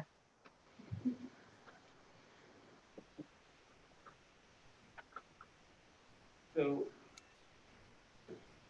I'm gonna do it from over here because literally it's a bad echo in here. I know that some of the comments we had online was that they wanted to see the person talking. That's why I was trying to do it this way. It's not working. But I think what we've really come up with at this point is that further discussion is truly needed on our part in correlation with the high school principals, Mr. Swope, and the guidance counselors and how they want to address kind of how we dissected our issues and what do we think is the most appropriate course going forward. So what do we want the policy to state? I think what we have to do sooner than later is give neutrality for the classes that count for the current policy for Val-Sal, for CCP, which we haven't done. So I think that's a key piece that we need to fix sooner, right away, and then validate how we want to move forward with the other pieces. So it's almost like two elements there. Now, if we went with a different Val-Sal policy that said if you had a 4.25, you're Val, and if you have 4.15, you're salutatorian, and everybody fits into those categories. And the CCP would then have neutral all the way across. So I think that's where we got to go dissect this back down and make some of those decisions for our plans going forward. So earlier I asked the question, in the latest proposed one that we got, it has the two, potentially one, a Val-Sal under the new policy and a Val-Sal under the old policy for the next 2 years. Probably 2 years. And then off campus and on campus, it just says valedictorian for that, but I'm assuming it meant both. I don't know, maybe not. But you said that would alleviate the concerns that you have, at least for, your classes. So maybe we have something we can use initially. Be careful with the CCP classes, because if we're planning long-term not to wait non-core CCP classes, we need to put that in effect immediately. Otherwise, we'll have a mess. Well, I think the key element, right, twofold, right, is it won't matter if we change how we generate VALSA. Does that make sense? If we keep the highest GPA, then it would matter for VALSA. But it's gonna affect the classroom. Yes, but one of the class rank would be associated with the highest GPA with the VAL, and the second is the valedictorian. But if we change the whole program to say if you have above a 4.1, you're valedictorian, then it wouldn't totally affect whether they got credit for those non-core CCP classes. You would still have to make a decision on the weight for if there was core given to those non-core, or if you got weight for those non-core classes based on the ORC and OAC. Correct. Yes, I was just talking in reference to VALSAL. If we change the VALSAL requirement for something different than everything we put on the table so far, then whatever we weight everything at will be whatever it is. But if you make it past this GPA, you're a valedictorian. I think that's when we got to dissect it right away.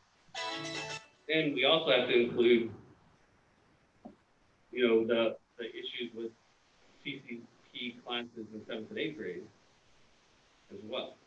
And how does that affect it and how does that lay in? And I think we need to kind of dissect those two pieces. If they come up with a VALSAL program like some of the other schools, then I think all those other ones won't matter. They'll all get their weights in neutrality. Because you mean for unweighted GPA would be used? Is that what you mean? So maybe not unweighted GPA. I was just saying in general, we need to decide first what we're doing about VALSAL, then decide what we're doing with the rest. Does that make sense? That's only true if you're putting forth a policy that uses unweighted GPA. If you're using weighted GPA, then the stuff with CCP is still going to make an impact. Yes, that's correct. But if we choose to go with the highest GPA total, then changing what the VALSAL requirement is of 4.1 won't have a factor in that. You can't get a 4.1. I'm just using that as an example of greater than 4.0. Okay. So it's an example, just trying to show 4.1, just bigger than 4, whatever the total you can get, right? So, but that's what I was trying to clarify. If we do so I'll make it easy. If we do 4.0, everybody's valedictorian, then the weighted CCP doesn't matter, right? But if we do highest GPA total, then all of the CCP stuff matters and how we lay that in. So that's what I was talking about. We have to decide, are we going with GPA or a number? Unweighted GPA. Or it doesn't matter. Yeah, it does. That's what she's saying. If you're just, weighting it, that does matter. So if you're going, okay. So what I was trying to explain was if we establish it as a specific GPA number, if you're above it, you're valedictorian. But if you use the weighted number, the point is you could get a B with a weight and still get that 4.0. Yes. Yeah. So the weighting still matters and how you calculate the weighting. But that's secondary. What I was saying was if we choose a 4.0 program for VALSAL, right, then we would determine weights and CCPs after that. If we choose to go with the highest GPA total is the valedictorian, then everything matters. That's what I was saying, was we got to decide what is VALSAL, what they are. We had to redefine them. Redefine what is a valedictorian, what is valedictorian. We have to define that first, and then how we structure the program underneath that. So what counts, what doesn't, from that aspect. That was about what I'm trying to say. Is we have to define it first. Then how does the program all fit underneath that? Unweighted, weighted, non-core, core CCP, how does all that plays into those pieces? I was just hoping by the time students start in August, that's my point, Jacob. If they're taking a class starting August 25th, they should know if that class is weighted. That's my only concern. That's why I want to determine what the weighted is. So they know. The current program already has that identified. But that's what I'm saying. Do we want to keep all CCP classes weighted? I'm not sure we do. Personally. I'm not sure That's in the new one, right? But in the current policy, I don't think they're neutral though. Right. correct, the current policy just does not recognize CCP core classes as a capability of going to valedictorian, valedictorian based on our current process. And the current policy we passed just had 4 subjects, correct, Garrett? Which one are you talking? The one we passed in June or July just had weighted credit for 4 CCP classes. You had it weighted differently. You had it weighted if they took it on campus, it was weighted more than if they took it off campus. That invalidates the choice. No. I thought that was the whole point. Is The whole issue was it was 9 to 12. Didn't have anything to do with the high school credit in junior high or You can, by law, you can start taking CCP in 7th grade. Yeah. You have to factor that in. And so then that lays in also the other issue of when do you lay in a new policy that's going to be restrictive. So that's where we had that discussion where we would almost have to make it effective for the students that are going into 7th grade this year to step them through. Probably it'd actually be 7th grade of next school year so they could plan for it. And then that takes us too long for us to be out of compliance with the higher revised code with neutrality of the CCP. And then if we change everything right this, before the school year starts, even if we change the VALCEL definition, then we could also be hurting the students that have been focused on for the last 4 years as well.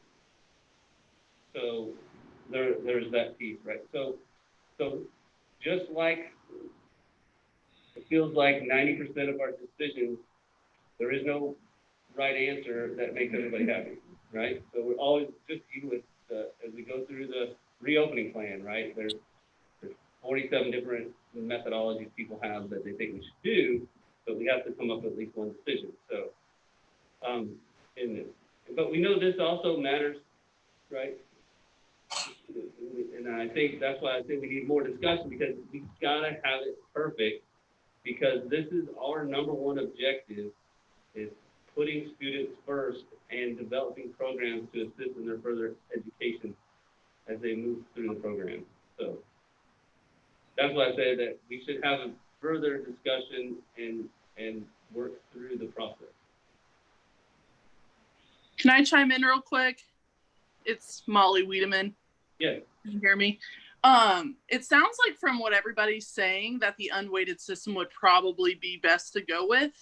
I know before some people had issues with that because they wanted a clear 1 and 2, but it sounds like from the student's point of view and all the other issues that start to arise, that the unweighted system and giving it to anyone that gets a 4.0 would be the clearest, most uncomplicated route to go with.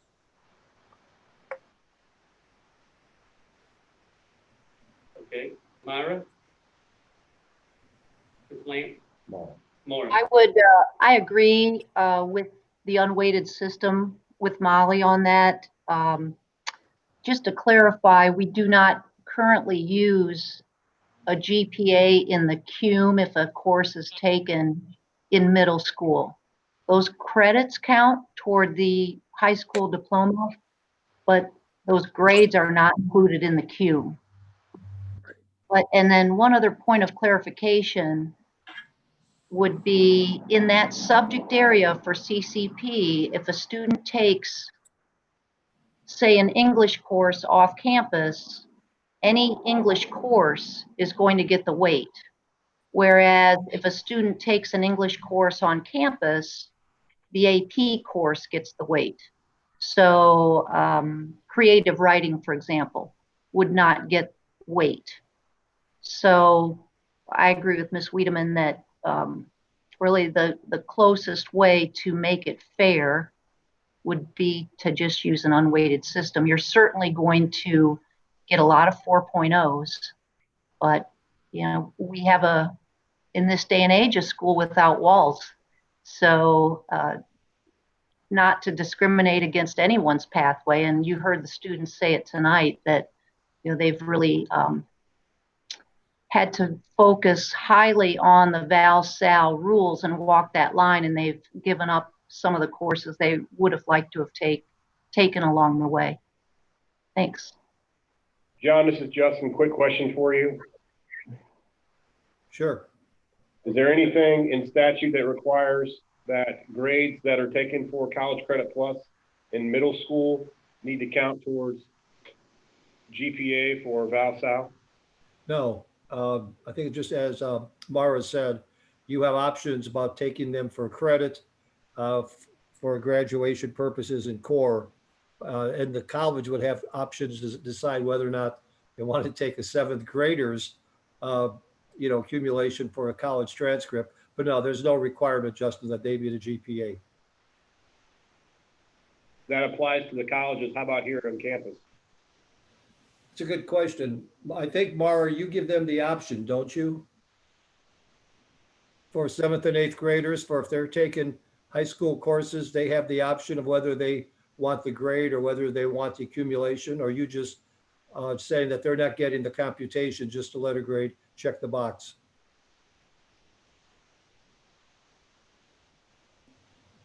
Answer that. They're getting the grade and the credit, but it does not go into their cumulative GPA. Yeah, and that's what I thought. Just that's what most school districts do. Okay. They'll actually give a choice, but it's not required that they be compiled into the GPA. Okay, I just wanted to make sure we were okay on that end. Thank you. Yes.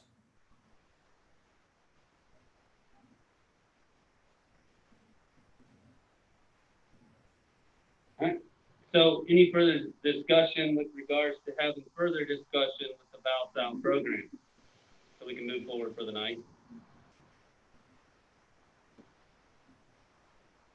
All right. I'd like to thank all of the students and their parents for coming to discuss that with us. I mean, you can feel free to stay and hang out for the rest of the meeting. You're perfectly welcome. I just wanted to we're moving on to now letter B under item 9 with regards to the reopening plan. First. Couple of updates in regards to the reopening plan.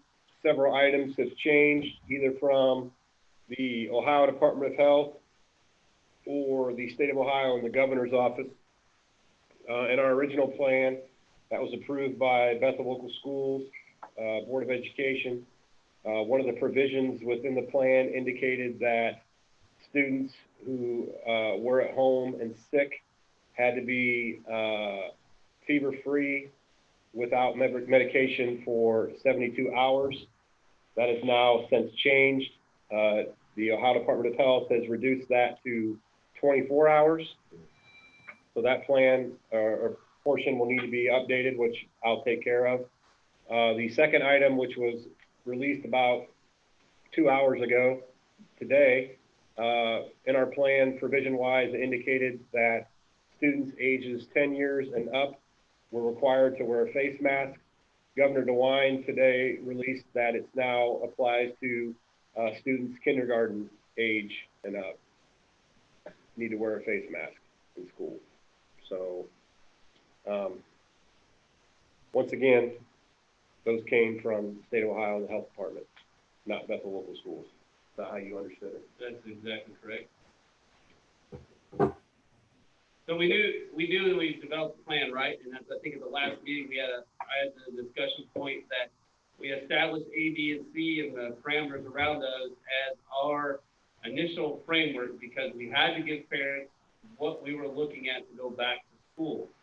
So our key element here, we stated, was this plan will change as the state and Ohio Department of Health is changing those requirements as we move forward from that aspect. The other point that was part of the discussion was that, should we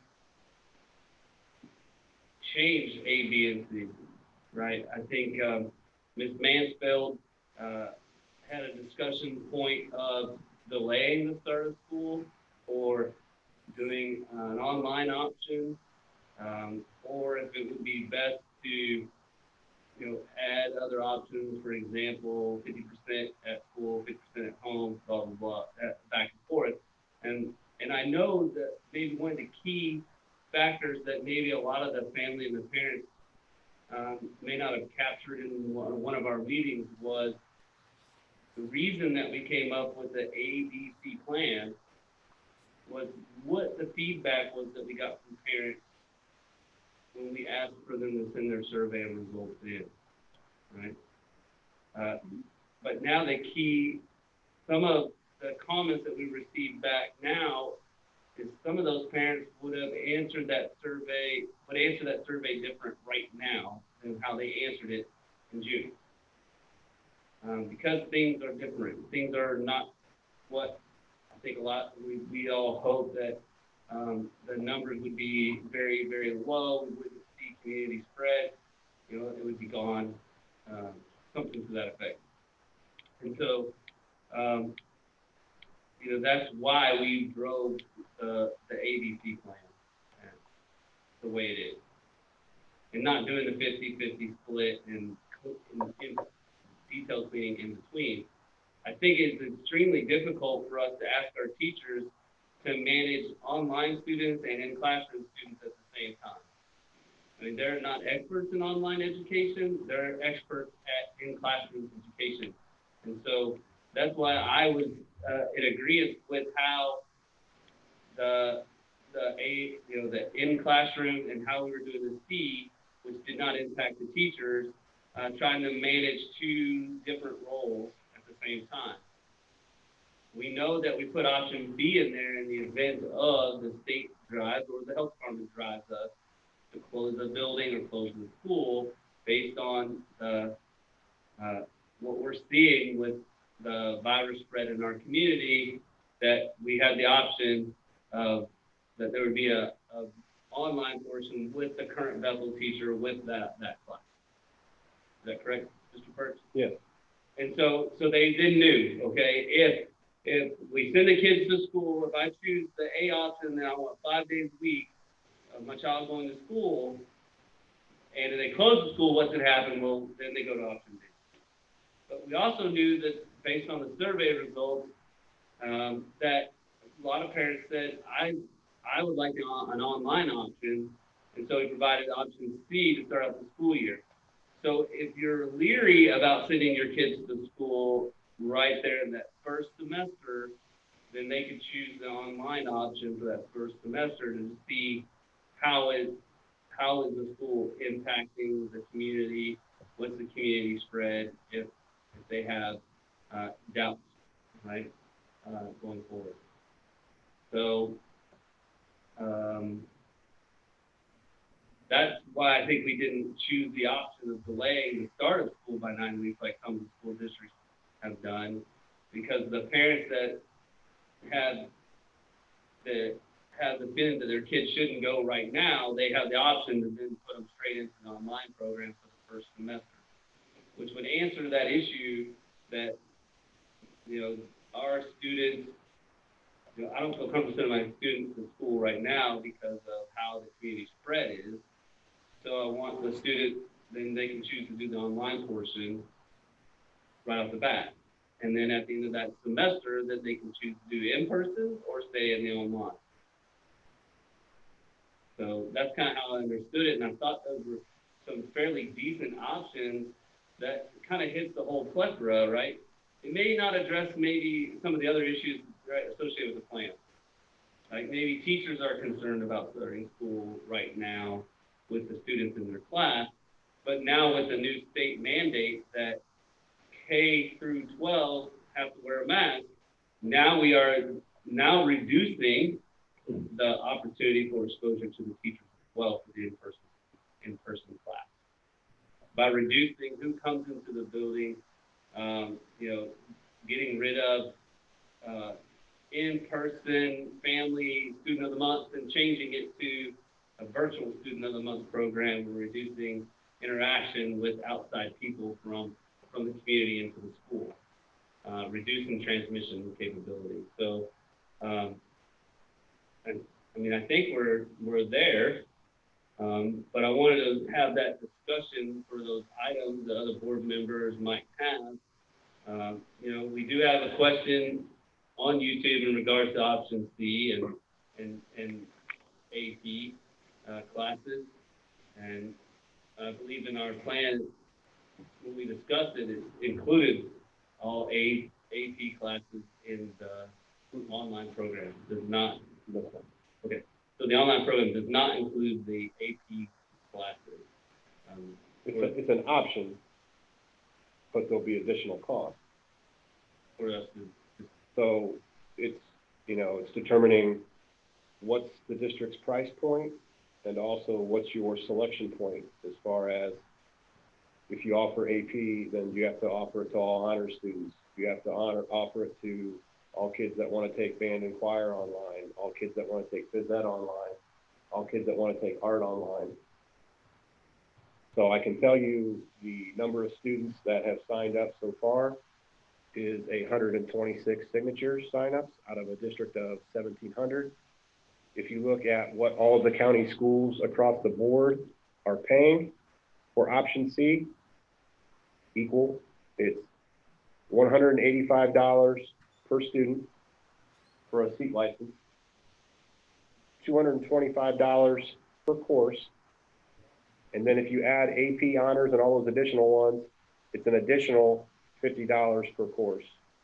So take out AP and honors, that is roughly 126 signups at 5 courses, which is standard, at 225. Brennan was 225 times 5. 1125. 1125 plus 185. 75, sorry. It's $1,300 per student times 126. You're looking at roughly $160,000 Right now, without right now, any of the other core. without any additional add-ons. With 5 classes. So with AP courses, it's $50 per course for every single kid, additional on top of that. And then you're not counting in honors or any of those other courses as well. And every district in the county is facing that. Right now, it's about split. Half the counties are considering it, half the counties are not offering additional ones. And as your treasurer, I'm going to give you the option. If you guys want to do that, then I'm going to suggest, if we're not having as many kids, you're going to have to look at staffing. Because there's no way we'll be able to afford that. So I'm sorry, the numbers were 873 signed up for the online. No. 126. 126. Okay. 126 so far.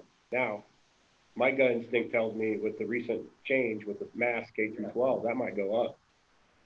Folks have until August 7th. That might end up being 300. I don't know. I don't want to say that to scare people, but that might change the way some people think with their kindergarten, first, and second. What are you, about third grade and 10? So you might have some K1 too that change their minds parent-wise with that. I would say that you'll probably have a lot of discussion K through 4. We could see changes, and you could possibly see, the ones in middle school and high school as well, that they have immunocompromised parents, that may have immunocompromised family members living in their home, or they themselves. Right now, our highest numbers, which is similar to every district in the county, because we're in constant communication with them, our highest numbers, like those districts, are all elementary age kids, are the ones that are, have the highest rate of sign-up so far. So like, for example, the first week that Milton Union had this out, I think they had 84 kids sign up in the first week, 68 of them were elementary age, which is very similar to us. So, for whatever reason, as they get older, people are more likely to send them. I don't know why.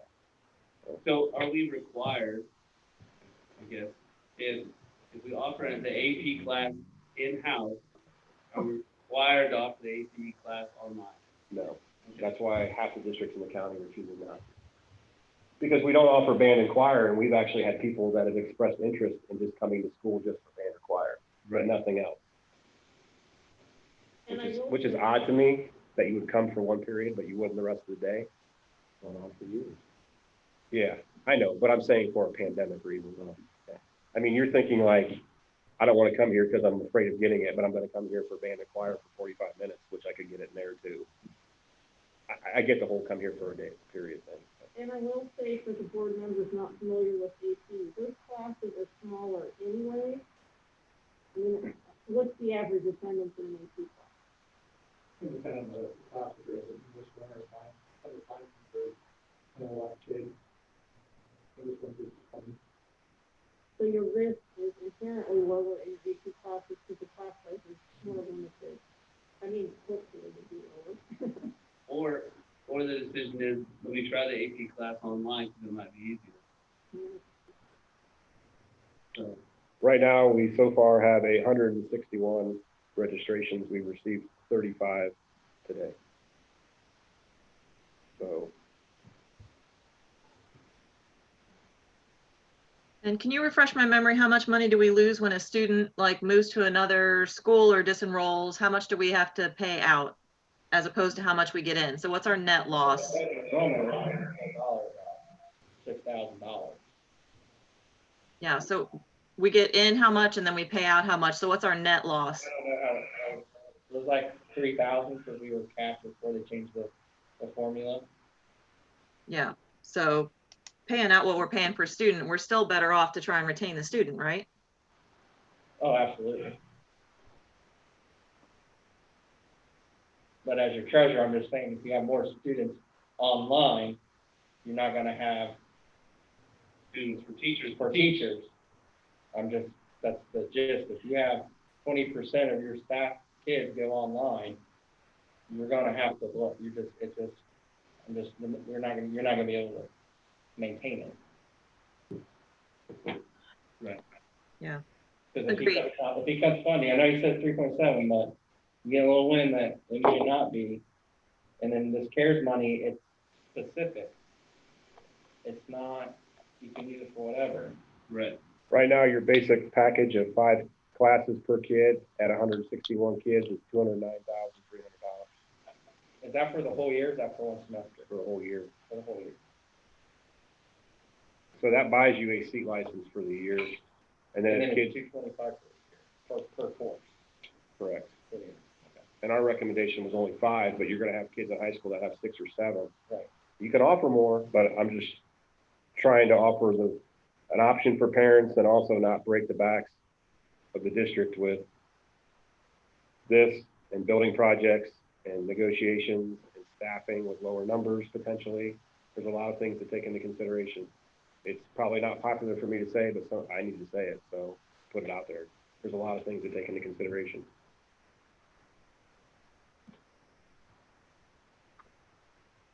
But we can most certainly offer it. Right. Just know we may not be able to do everything that we want to do. Would it be the worst idea in the world to, you said not that many high school students in general are signing up so far online. Would it be the worst thing in the world to propose that parents pay for AP if it's $50 a course? I mean, I know some of the parents that have talked to me, and I'm not wholesaling this at all, but some of the parents had said, you know, if depending on the cost, if it's not that much, I might pay for it.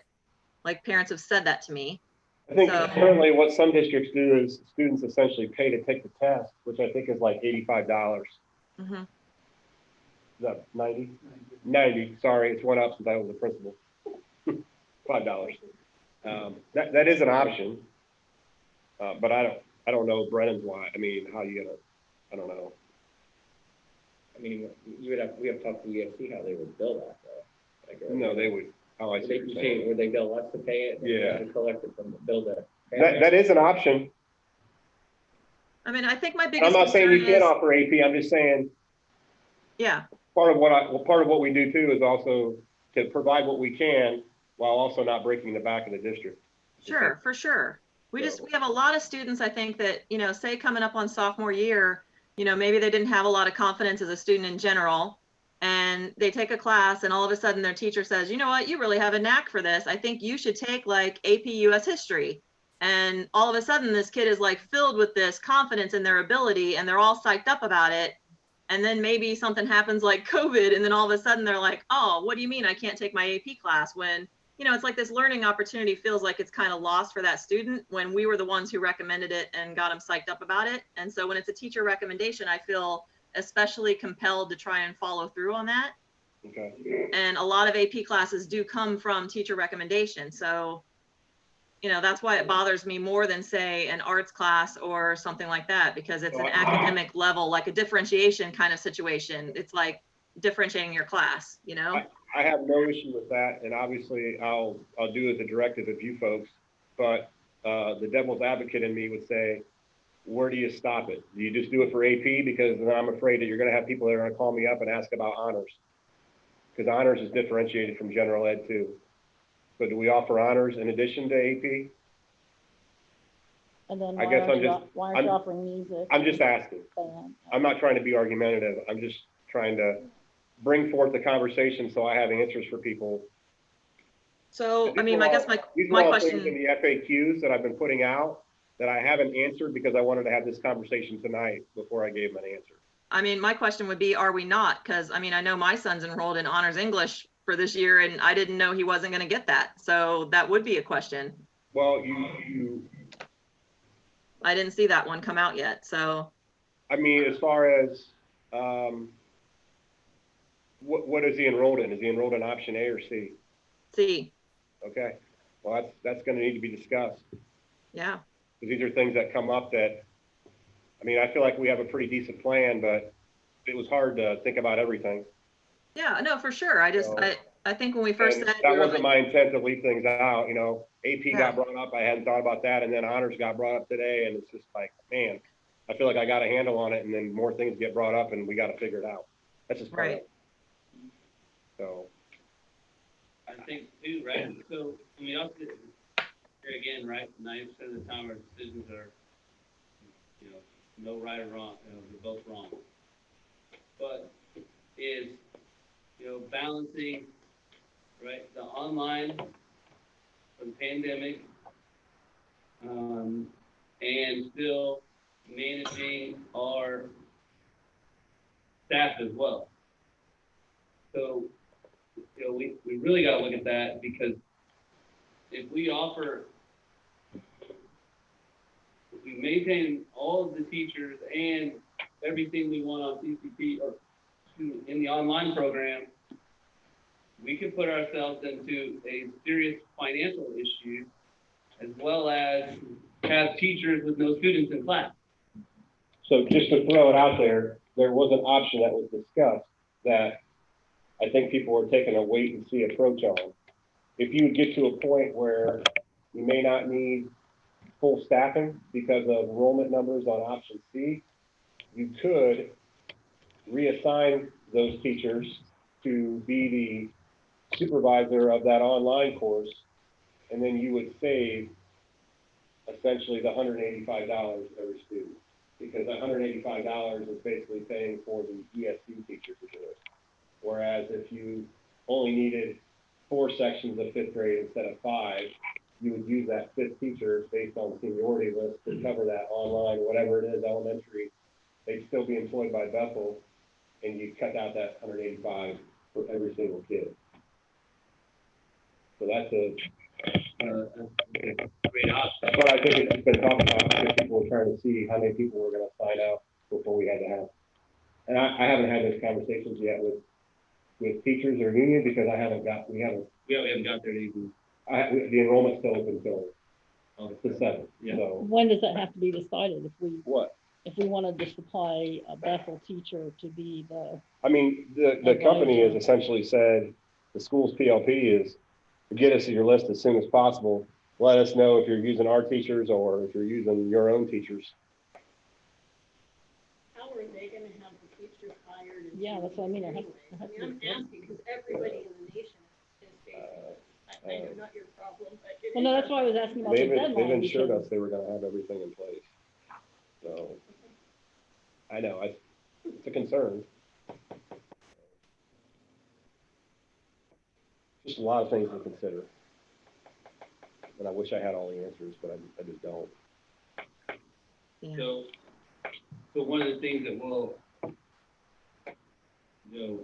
guess in our discussions, I mean, I like the idea of if I want to disadvantage people. Yeah. So because That's not my intent at all. I don't want people to say all he cares about is money. yeah, it's not It's not that, but it's something to take into consideration. to do a broad stroke from us saying, hey, it's all open, whatever you want, Yeah. take it, right? But saying that puts us in a position to where we could possibly not be able to afford other items for the school, local funded initiatives for the construction project. It could take away our ability to appropriately afford and pay for the teachers when everybody does come back to school. And, then what do we do, right? Because if we have issues with not having enough students for the teachers, we're kind of stuck because we really can't get rid of them. Because we can't go through any of that process, say, hey, we must remove a teacher now because they have no students. Because next semester, we could have more students than any of the teachers we had in the first semester. And because we spent so much on all the extra stuff on the online program, we can't afford the teacher, or we're gonna have to cut this program to pay for the additional teachers we need now that everyone's back in school. So that's also an issue that we could be faced with as well. So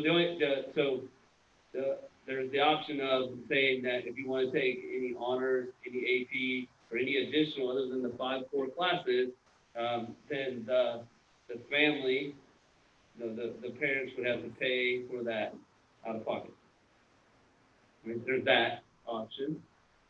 But it also puts us in a position where we can disadvantage students that they, to where like, well, I gotta have that class. So although I couldn't, it's not safe for me to go to the in-person school because I'm high risk or my family's high risk at home, then I am choosing the high risk option just so I get the classes that I need. And so that's also not what we want to do either. Because maybe their family's like, hey, I'm not saying I can't pay the fees because this is COVID. I have these issues. So we got to figure out what is the medium, right?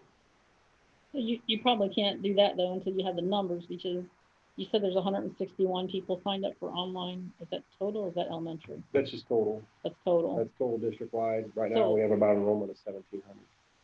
And how many of those would be high school AP kind of people? It's probably not a very big number. Well, once we get the numbers or the names, you'll have to go back through and check all their schedules. Right, but I'm just saying, you said a lot of it was elementary, a good percentage. But I haven't seen the numbers Okay, since, I know the 161, but I haven't went through since last week when we were in the Okay. 60s range. So that was the last week as of 60-some kids signed up. I don't know if it's Right. changed or if it's the same. I'm just saying if it's $50 a course, it may be insignificant dollar-wise. Well, no, that's $185 per kid plus the 225 plus 50.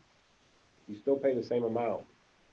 It's not just $50 across every student regardless if they take courses. That's per course?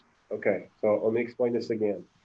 This online option for a seat license is $185 per student. That's just to get you the license to use the software. Okay. And that's Or- per class. No, it's just $185 for the seat Total. license for an Okay. entire year. For one child to utilize a course is $225 per course. We have kind of so far set the max at 5 courses. So 225 times 5 is 1125 for 11 courses, or excuse me, for 5 courses.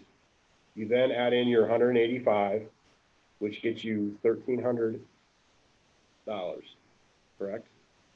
And then on top of that, it's 50 additional dollars for every AP course that they take, Or honors, right? or honors. So then you're Right now, looking we're at, 210,000, it's 161. correct, So, yeah. Yeah. Just the flat basic package is 200,000+ right now, not offering any AP or honors or music or art. Right, but so assume they're gonna take 5 courses, whether it's AP or not relevant for the conversation, right? They're gonna take 5.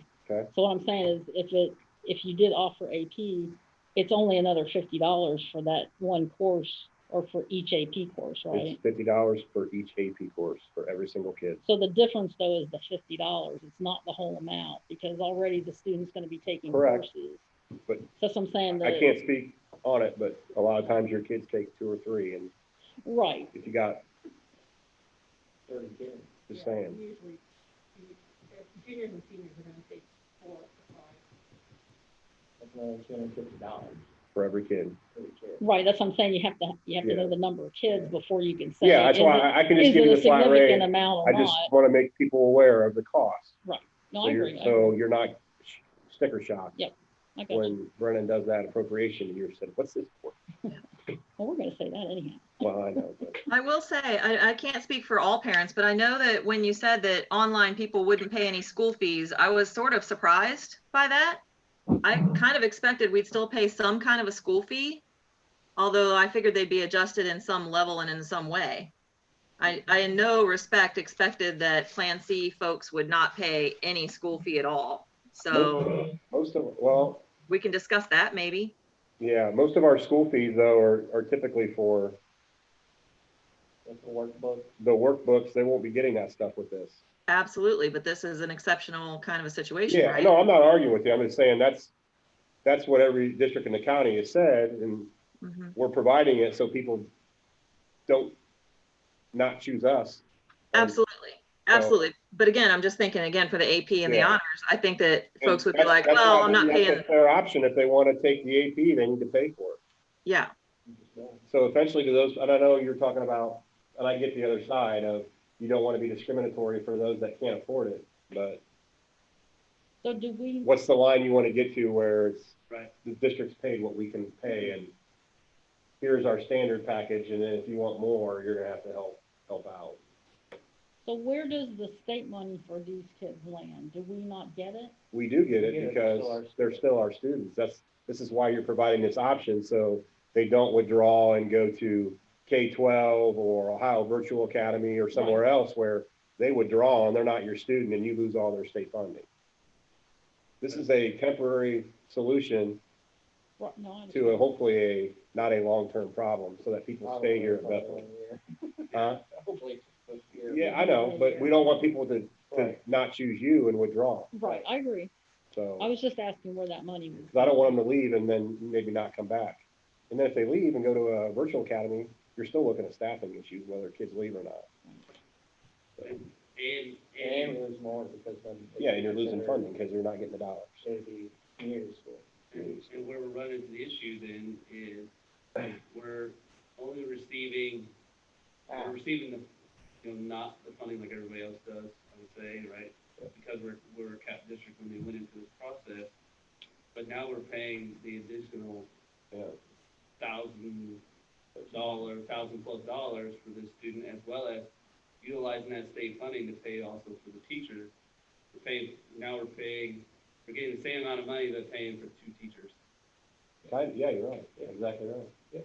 That's why I said, if you have 20% of your kids enroll online, you should not need the same staffing. That's Right. what I'm saying. That's correct. I think too, is that option, we figured that out, working with the DEA is, you know, if we can save some of that cost by utilizing our own teachers to manage, then obviously that's a win right there. When you keep your staff. And we keep our And staff. keep your staff. Correct. So Because you save 185, the 185? You saved the $185 seat license essentially pays for their teacher to lead that course. So if your teachers lead that course, you're saving $185 per kid for every kid that's enrolled in that class. So if it's 25 kids a class times Yeah. 5 is 125. So 125 times 185. I can do my calculator. you're going to probably cut it about half, right? Yeah. My calculator's not working. So instead of 160, it might Yeah, be you 80. know, it's 23,000 for 125 kids. Okay. So it'd be a little more than half of, depending on where they're at on the schedule. Yeah, so you have that plus benefits that you still have. You still have that teacher. Mhm. So when you come back as full blown, so good to go. So, is this a votable item? If we I mean, vote I don't to pay know. for it, and we vote to say that Yeah, I guess, it's full fee. I you guess, wanna take I it, would do that on Monday. yeah. You do all your voting I on mean, Monday. I think any superintendent will tell you your recommendation is only as good as what your school board will support. I mean, so I guess the purpose of this conversation was to get some guidance on what you're willing to do, so I can kind of give some, I don't want to overpromise and underdeliver. What are other schools doing? They're split. Half are doing AP, half are not. I mean, are they making parents pay for it or are they funding it? That has not been talked about. I mean, I have my next meeting with them. Seems like every 3 days I'm having a superintendent's meeting with the health department. Our next one's Friday. I mean, I can bring it up and ask what people are doing. Jacob, it would be my recommendation that prior to the start of school, the Board of Education formally adopts an instructional plan, even if it is an A, B, and C. There's a lot of different reasons we can talk about, but I think you need to formalize the instructional process you're offering the community by board resolution. John, we did that already. Oh, good, good, okay. But the problem is the guidelines have changed, so we're probably gonna have to do an addendum or something like that and have it. The fever change and also the mask change, policy change today, so we approved it at our last meeting, which is, I took your recommendation on that, we got that done. Good. We're gonna have to make some modifications to it. You're also going to have to figure out, because of the governor's new executive order today, Justin, about lowering the age of mask from 10 to kindergarten. Yeah. You left a couple gaping holes. One is, I don't know if you operate a preschool program or not. It's through the ESC, but they're students. So that'll be Larson's problem. The other one was, he only really put 2 exceptions in. One, of course, is medical, or the other is behavioral, which means probably disability. But the calls have already started late this afternoon to some of my clients, religious exemptions. I don't believe in masks, what we can offer parents. And I don't see a lot of wiggle room yet as to how you can allow a child to come to your school district without a mask. The three broad category exemptions that he stated today were health issues, anxiety, and developmental disabilities. Right. And you're going to find parents who just don't believe in masks, as crazy as that sounds.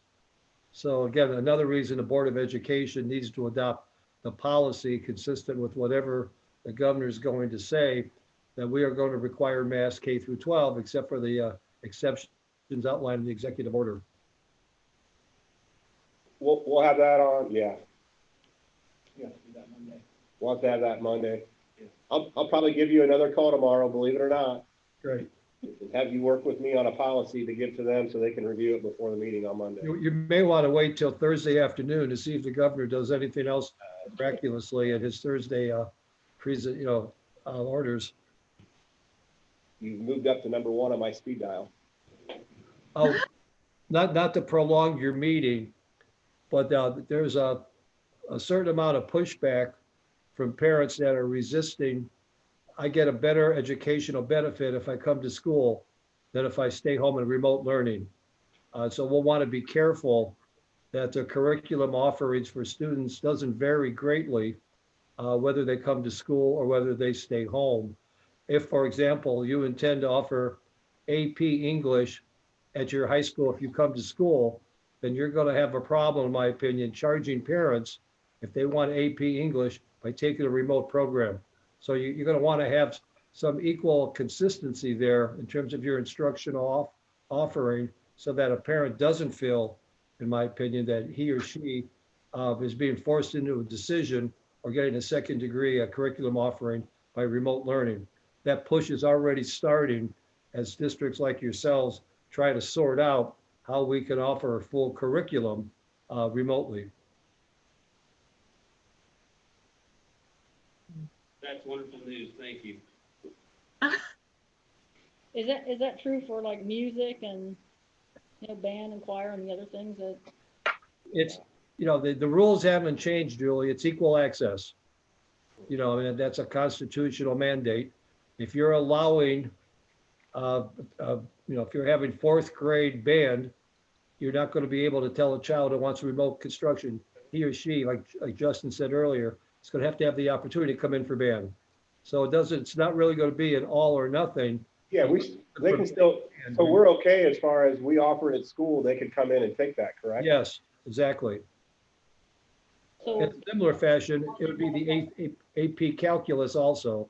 So you're going to have to kind of sort those things out, but parents are already looking at programs comparing offerings of, and they don't want to be penalized if they go on remote. so can that same logic be applied for the AP? Like they would have to come in to take AP? Or your concern is overcharging the parents? It's an interesting question. Logistically, you can't provide band remotely, but you probably could provide band or provide AP remotely. Gotcha. You know, these are issues I think that you're going to have to review when you look at the interest of the students. And I'm assuming that Dave Larson and the ESC can provide almost any equivalency. It's just a matter of cost. Would that be correct, Justin? Yes, sir.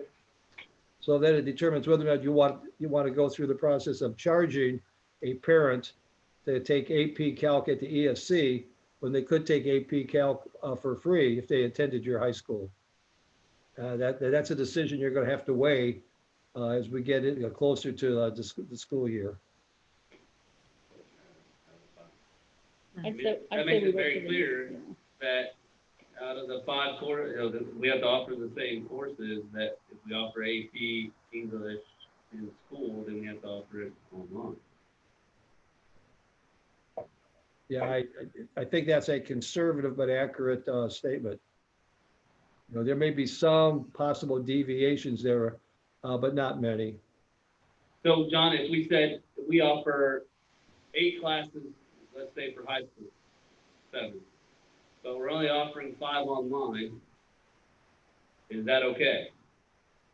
You know, again, there's no right or wrong. It depends on whether that child feels that he will be at an educational disadvantage merely because he decided to stay home as opposed to coming to school. You know, if the child signed up for AP, for example, and we're saying you can't take AP, that might be different than if you have courses that a person hasn't chosen to take anyhow. So it may not be, Jacob, the availability of courses, it may be the denial of an opportunity that a child wanted.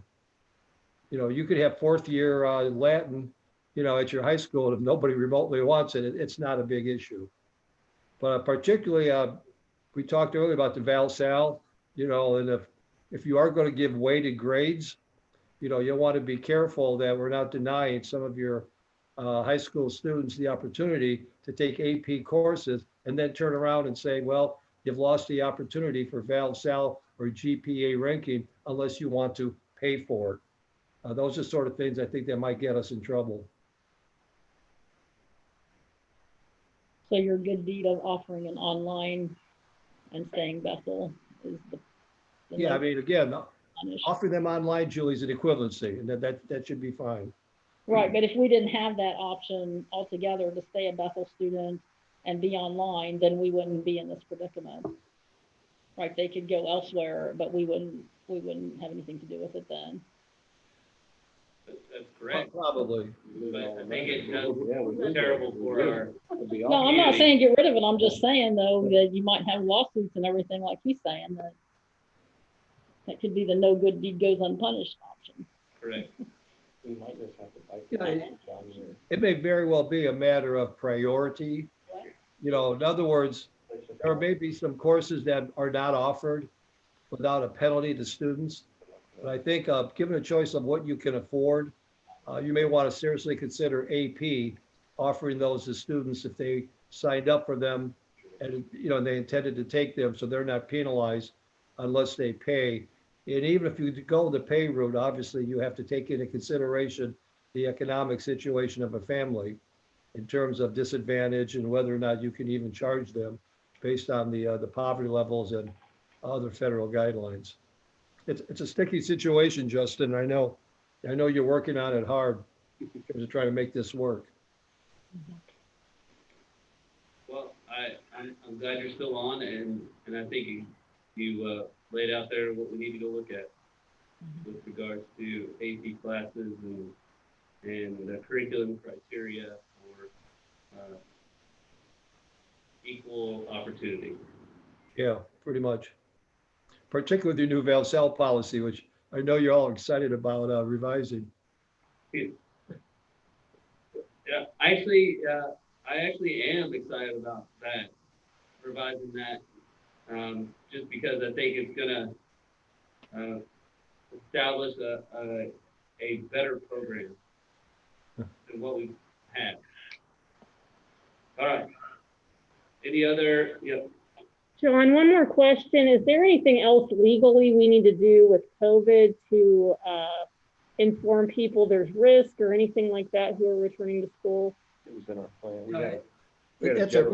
That's a real good question.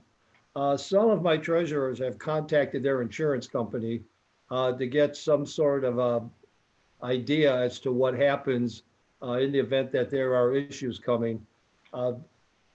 Insurance companies appear to be asking for waivers if possible. You know, if someone comes to school, you know, it's nice of an insurance guy sitting in Franklin County and it's on the 40th floor. Most parents are not going to sign waivers that say if my child gets sick, I'm not going to hold you accountable. But, you know, truly, if you follow the guidelines of the Department of Health, granted that they are changing, if you put in the social distancing, the mask, the sterilization and the cleanliness, if you follow those standards, Julie, we should be okay. Now, never guarantees, but you put yourself in the same situation as private sector to the extent possible. And I think that's the best position you can be in, following the Department of Health guidelines, not only the State Department, but also the Miami County. And I know, Jacob, you know, you're pretty much tied into both of those. So, you know, you could certainly give us a heads up if you think they're changing rapidly and we're not meeting them. John, we had a meeting with our local association on Friday, myself and a few of the teacher reps, and we clearly indicated that same statement to them that you provided to me as far as there was concern over liability, and we told them that they'd be covered under the Bureau of Workmen's Comp and those other programs as long as we enforce and follow what the mandates by the health department and the governor's put in place. So thank you for that message, and we were able to share that with our teacher team. Good. Yeah, that'll cover the teachers. It's the parents and the children, of course, that I think are probably a little bit more nervous because they don't have the workers' comp or other protection. I know it probably doesn't mean anything, but we did put a general blanket statement in our plan too that indicates that all students and staff incur some sort of a risk when they come to school. So I know it won't cover us, but we at least No, and one of our problems, of course, would be a child who is exposed. It has to go through a medical procedure for testing or something along those lines. The parents are going to expect to be compensated for that if there's suspicion it came from school. And as Brennan can tell you, that really can't happen. And so, you know, we may get these requests to reimburse parents who felt that they've had COVID issues, testing, exposure, and they're going to want us to help compensate them. And that's going to be a problem. Your insurance company will not pay for medical expenses that are COVID related for children. That exclusion, it will be in your policy if it's not. And so the question would be, you don't have the authority unilaterally, and there's a series of hoops you would have to go through if you wanted to even try, which isn't any different, Jacob, than if a child breaks his arm on the, on the playground. Parent comes to you for expenses and expects to be reimbursed. As you know, that's a difficult process. Right. So do you recommend we try to get people to sign a waiver or don't bother? The short answer, without being flippant, Julie, is sure. Your insurance company will be happy to provide you. They've sent a lot of them out. Most parents are saying no. I'm not even going to consider them. For the very reason that they're not going to waive, anything that catastrophically could happen to their children. But again, it's if you wanted them, I could certainly give you a copy. Justin, if you wanted to talk about it as a board to see whether or not you want waivers. But the problem, Julie, is the refusal to sign a waiver does not prohibit the child from coming to school. That's the issue. So why more work for nothing? Well, you might get some people to sign it. Of course, they'd probably see you anyhow. I think we have to step through, we've got it in our plan, and I think, parents know that there's risk associated with coming to school, just like there's risk going to the grocery store, there's risk Driving a car, flying a plane. flying in car accidents happen, athletic accidents happen, where students get hurt as well, they also get hurt on the playground. So I just don't see us pushing that to parents as one more thing to have to track and manage. That doesn't, the juice isn't worth the squeeze.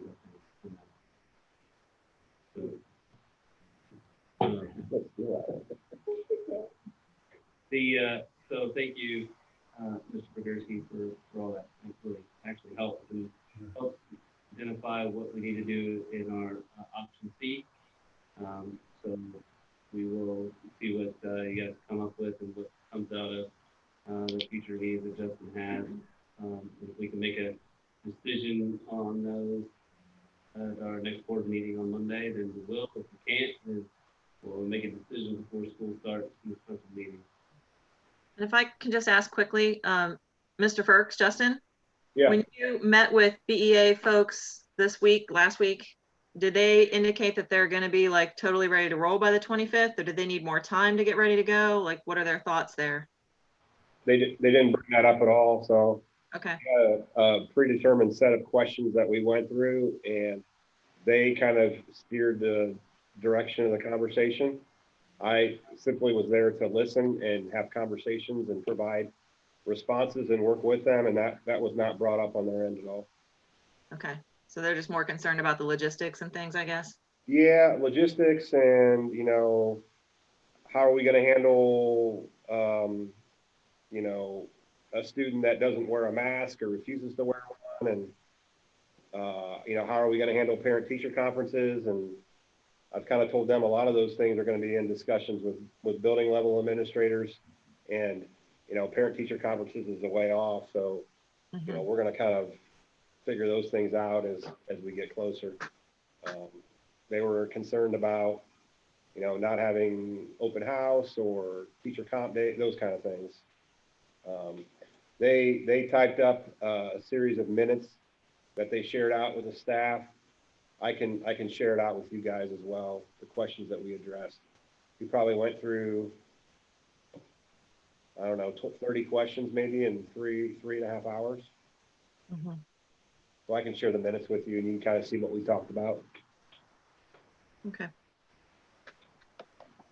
I'm not saying that's not been a topic of conversation amongst them, but that's not anything that was brought up during the conversation. Yeah.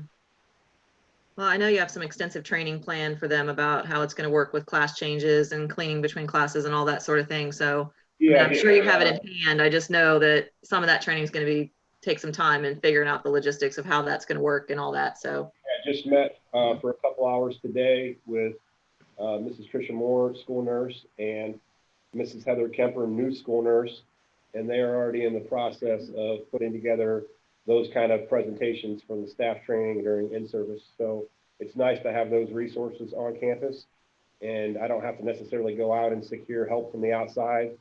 We have people on site that are going to be willing to provide those best practices, tips, cleanliness, training sessions that the staff's asked for, and we're going to give it to them. So. So what I would like to do now, since we do have Mr. Bergerski online, I'd like to drop down to number E. To talk about the farmland contract. I'd ask him to stay on until we covered that, and I'm so glad that he's still here to help us with the reopening plan. So farmland contract.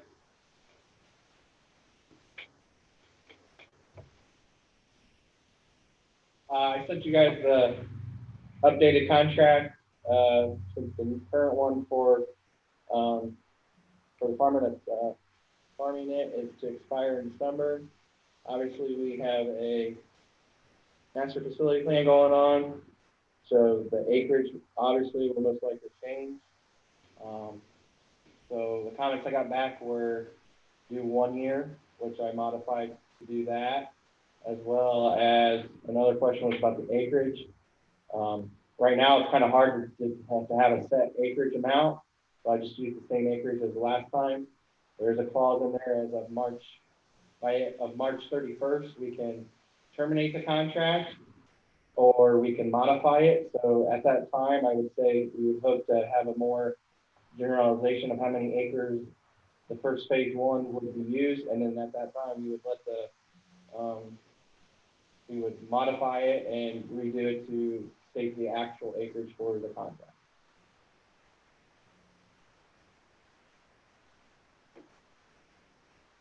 So I asked the question about the acreage because being from the farm background, I don't know, it's kind of difficult. What was the termination date before? Because March 31st, you're already probably working the ground, or maybe. I don't believe there's a contract. I think this is the first contract we've had. Was the one that Tammy did. There was no contract before. The initial one that you put out there was a 2-year lease. And I think I asked why 2 years if we're going to be in the middle of a building project. Because that was the original. I know, but is that what you're asking or no? No, she's asking about the termination on March 31st. Yeah, I think before it was like December. Because that way you have time to get the crops off, and for the next year you can do your fertilization or working the ground or whatever it is you're going to do, right? But so my question was just, can we just state that we know we're going to probably take 20 acres for a school or for a building, plus whatever the construction person is going to need. I don't know if they put it on the 20 acres, like to put a trailer or. You'll need to probably figure in athletic complex as well. And the athletic complex, right, I was getting to that. So we have those two things for sure. We know we're not going to be part of it.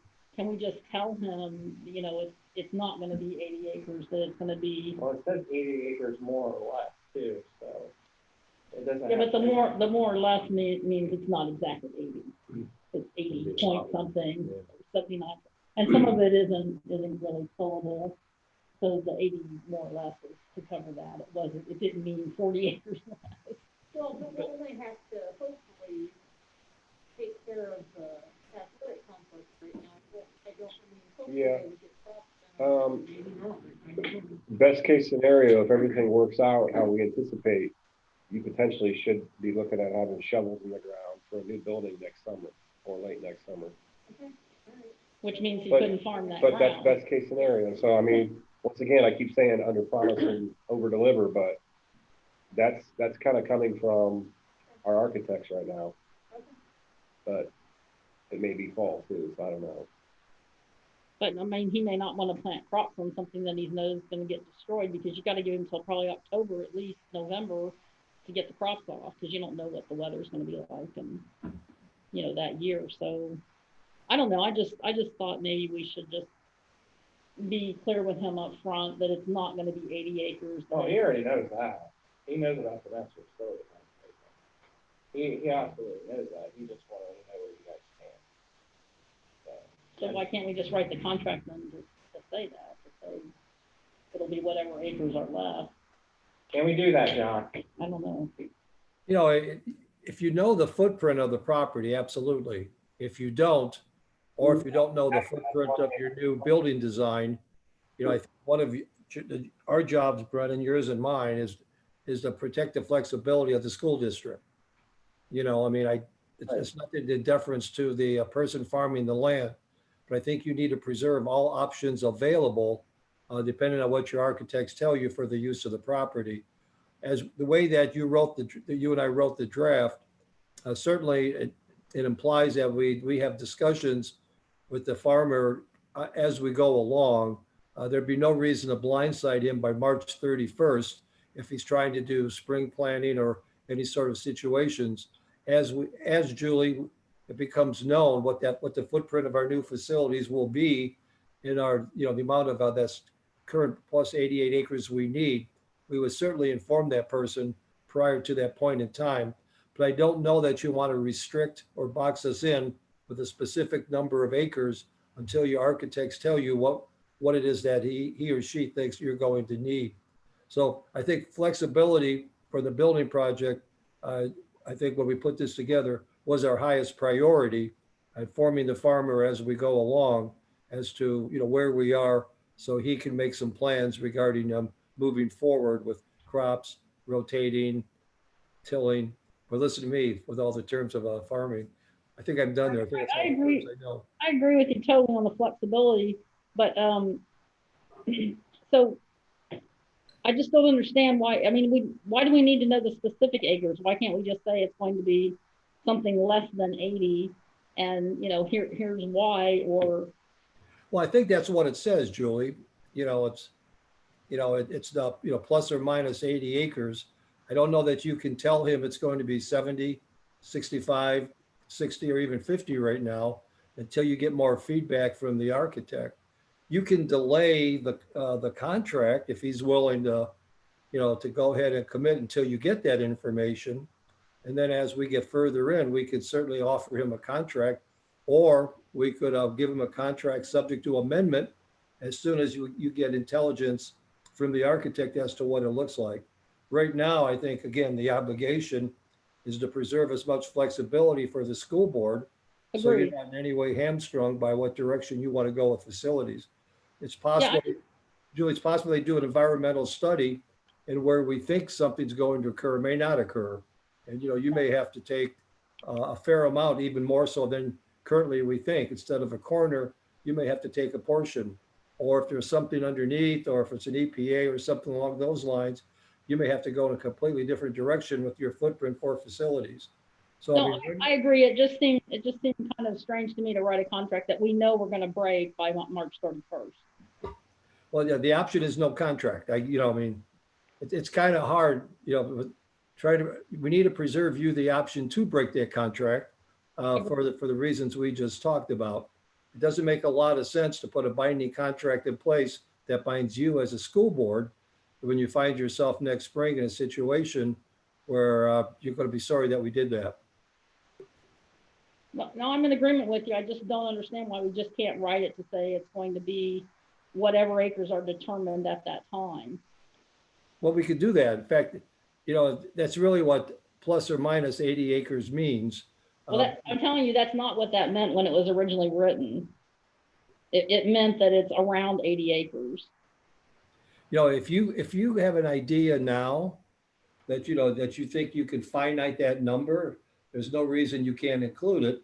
You know, conversations with your administrative staff, they don't know how much of that 80 acres, if any, will need to be adjusted because of the footprint for facilities. You know, okay, I'm okay with it. I just don't understand why we'd write a contract we know we're going to break. And why do we have to know the number? Why can't it be written to say to be determined the acreage?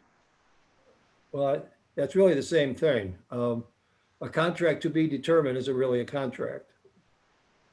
You know, you could just as easily tell him that to be determined means we're offering you 5. He could just as easily say to be determined means I relied on you and I planted all 80. You know, the best thing I can recommend is provide full flexibility for you, because you're my client, and keep the farmer apprised as you go along, so he's not wasting resources and time trying to till or a used property that's not going to be his. Yeah, I understand it is awkward, Julie. I know we all want to kind of balance your interest with the farmer's interest. But again, I think the best way to protect you as a school board and provide flexibility is to put a contract in place that we know we're going to break.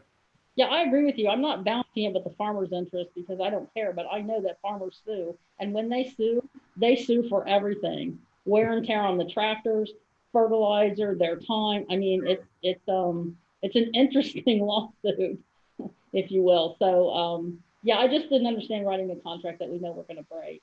And the 80 acres, more or less, as I said, that was written because it's not exactly 80 acres. The more or less was just to say that it's not exactly 80. It wasn't meant to be, okay, it could be 40 instead or 50 instead. Well, it was we could minus some 0.0 something.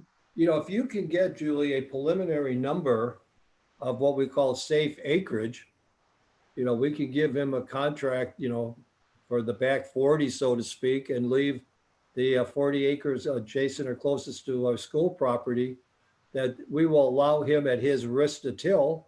We could do something along those lines. So there's a full disclosure.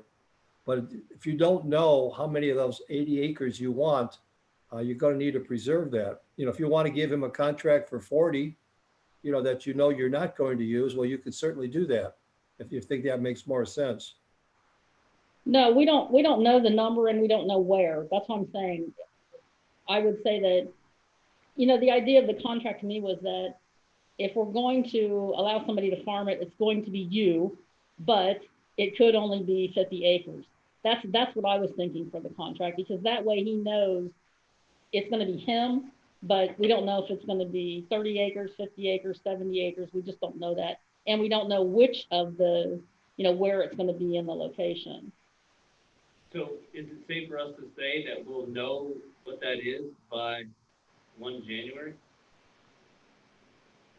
You're gonna know your master facility plan. Right, we vote on it in October, so we'll know what it is, right? Well, we won't know the footprint they're gonna need for the full construction until the construction site, right? But and then you have, what about the soil borings? Know what that is, right? How much space they're gonna need. The architect you hire should. Yeah, the architects will tell us that, okay, for them to build this, they need this many acres. Well, we know there's 20 foot of building, and whatever the stadium's going to take. I mean, if it's 10, it's 10. And then whatever they need to store equipment or temporary trailers or buildings or whatever. Right. So we'll know by 1 January what the acres are going to be. Do we think that? We will know exactly where our K-5 site and where our football stadium will be located. We will know how many acres of land, how much acres of land it will take up.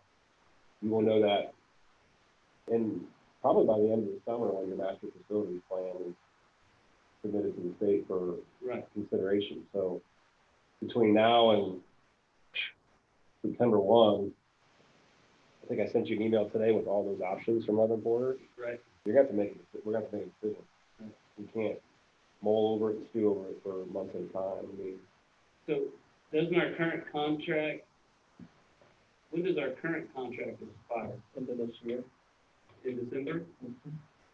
So do we just ask him to wait till we get closer? I can talk to him tomorrow, man. The board would like I don't know, maybe that makes them, He's aware that he's not gonna have the 80 acres. He's aware of that, because I've already told him we're developing a master facility plan. So he's aware and we only renew it for a year, he's gonna be like, oh, something. Right, he knows, he gets it, he has no problem with that. He's just trying to plan his next year. And he's done a good job, so we kind of want him to come back, right? Right. So I can talk to him tomorrow and say, hey, would you mind if we waited till November? And so we can give you the exact acreage, and if he says yes, then that's what we do. Yeah, that or we write. He just called because he wanted to know where you guys stand and he wanted to get a contract in place so he can start planning. Okay.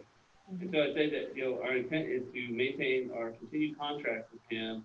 The acreage is where when we write in the contract, we want to be closer to what we think it's really going to be for better planning purposes. And I can talk to him tomorrow on that. If he wants to say that our current site is 80 acres and the number of acres that he can farm will be determined by 1 January 2021, then we could write that little sentence in the Now, contract. depending where the plan is designed, he has informed me that on the back side, there is some work that needs to be done. He's willing to do it, but he wants to negotiate how he's compensated for that. Like you take a certain dollar off the acreage or whatever, but he said that if it's getting bad where it rains heavy and it floods. Maybe that needs better drain tile. Yep. And stone and stuff on the back. So he said he's willing to do it, but he would also would like to negotiate maybe for that area. Right. So, like I said, but we're not gonna know until we know the master facility, if that's gonna even be farmed or not. I think, yeah, have that conversation. I can call him tomorrow, absolutely. We've been talking every month. So. Yeah, and, you know, and I know you've already passed on, like, our intent is to make a contract, but we just wanna make sure it's right. So, we can go from there. Sound good? Okay. All right.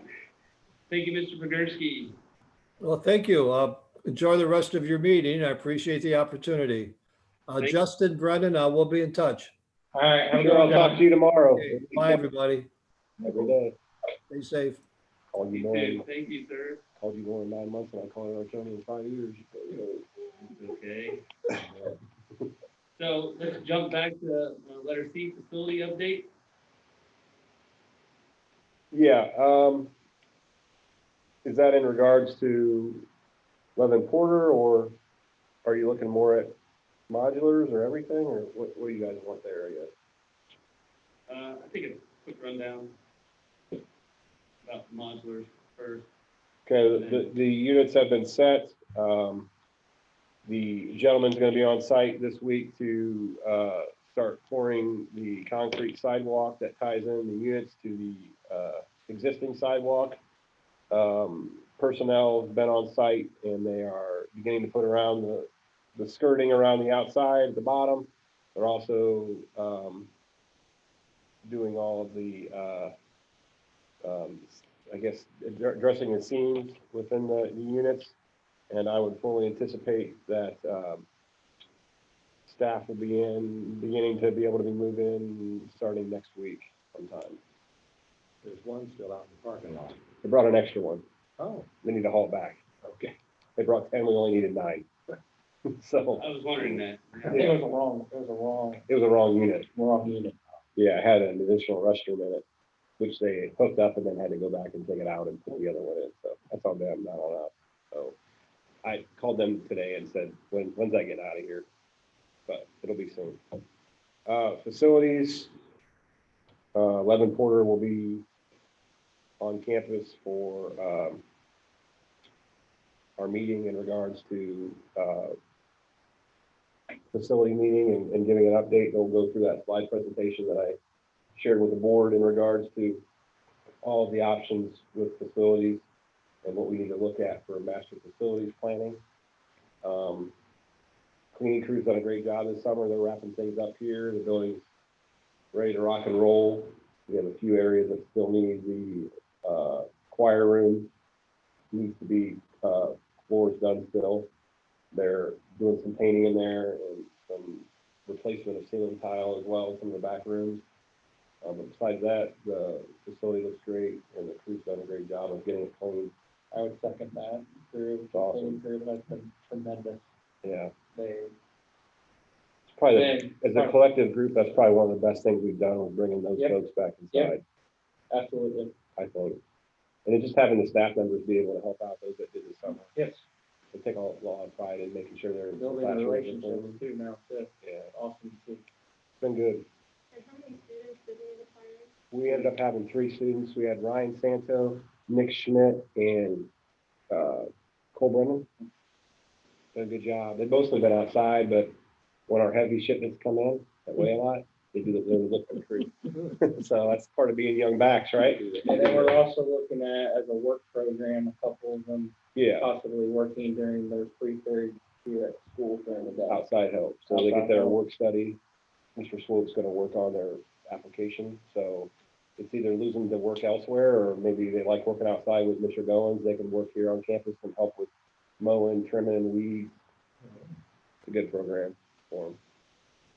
So could potentially have a couple of them working in the fall too, during the school day. Anything else I missed? Billy? Okay. TIF would be, I think, Brendan. So I sent you guys a TIF agreement, or a TIF board policy. I think it was, I think it's Rossford Schools, or Rossford Schools, Something like Toledo. or no, I don't, it was one of those that I got from a treasurer in the Columbus area. And all I did was I tailored it to what it, and added the TIF portion of it. It's really the board's policy, so it can really read however you guys want to read it. Obviously, you would have to have an OLA's legal look at it to make sure it's valid and everything, but you could, like I said, I know I got some questions on the wording or whatever, so all I would just ask is, you know, what wording would need to be updated or changed, or I think one was we would support if it's related to residential, and if it's commercial, it would have to be, you know, stuff like that. But I think it's just it's a good practice for with us, and knowing, you know, a lot of land is being bought and everything, that developers and the city of Heber Heights know where the board stands when it comes to coming to the district for a, you know, a TIF agreement, or the other ones like an enterprise agreement, or community reinvestment agreement. So I just think it better allows them to know what you guys believe in up front before it even starts. I think it's a great idea, and I like what you submitted.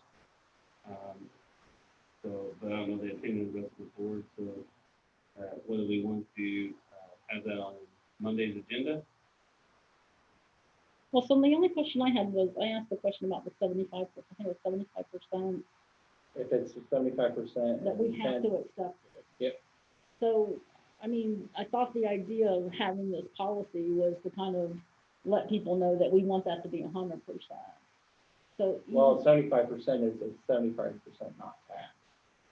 So if they come and ask for a TIF that's longer than 10 years and 75% or 25% or more not taxed, they have to get your approval.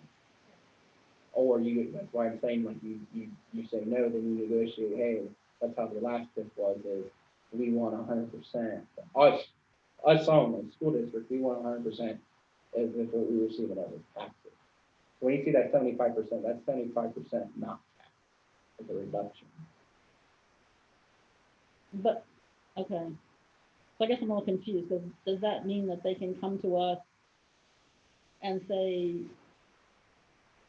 we're only gonna pay 75% of the school taxes? That's not what that means. No, they would only be charged 25%. But then they only get 10 years. You only get 10 years on Most that. of the development companies They want a 30-year. So, but I would like to see, I like everything about the policy, Jacob, but I would like to see it tailored for residential properties, because we already have commercial properties that do have different rates than what it's. Correct. Okay. Yeah, but the policy is what we want, right? It's not necessarily what you get. So by Because you can negotiate. right, but by law, if it's 10 years or less and it's 75% or less, they don't have to come for our approval. The policy here is, I just stated that so that way it's known. So if they come here and they say they want 30 years and they don't want no taxes, they know where you guys already stand. Now, you're only going to support a TIF if it's over that threshold that guarantees the tax, that the district will get 100% of what it would collect as taxes. So they already know. They already know. So they I don't need to didn't come and ask for get your that out of opinion. the policy. I didn't get that line out of the policy. Okay, I don't know. That's how it's worded in the TIF agreement that we have right now. Okay. I'll go read the policy again then.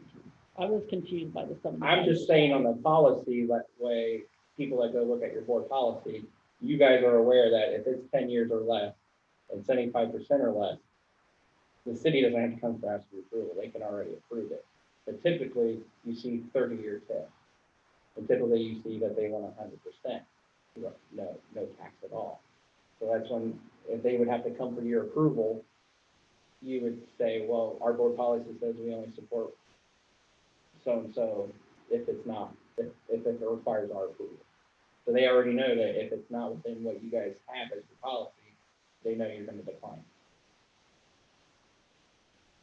So, but for the 75% part, we don't want to write it such that the desire is we want 100%, right?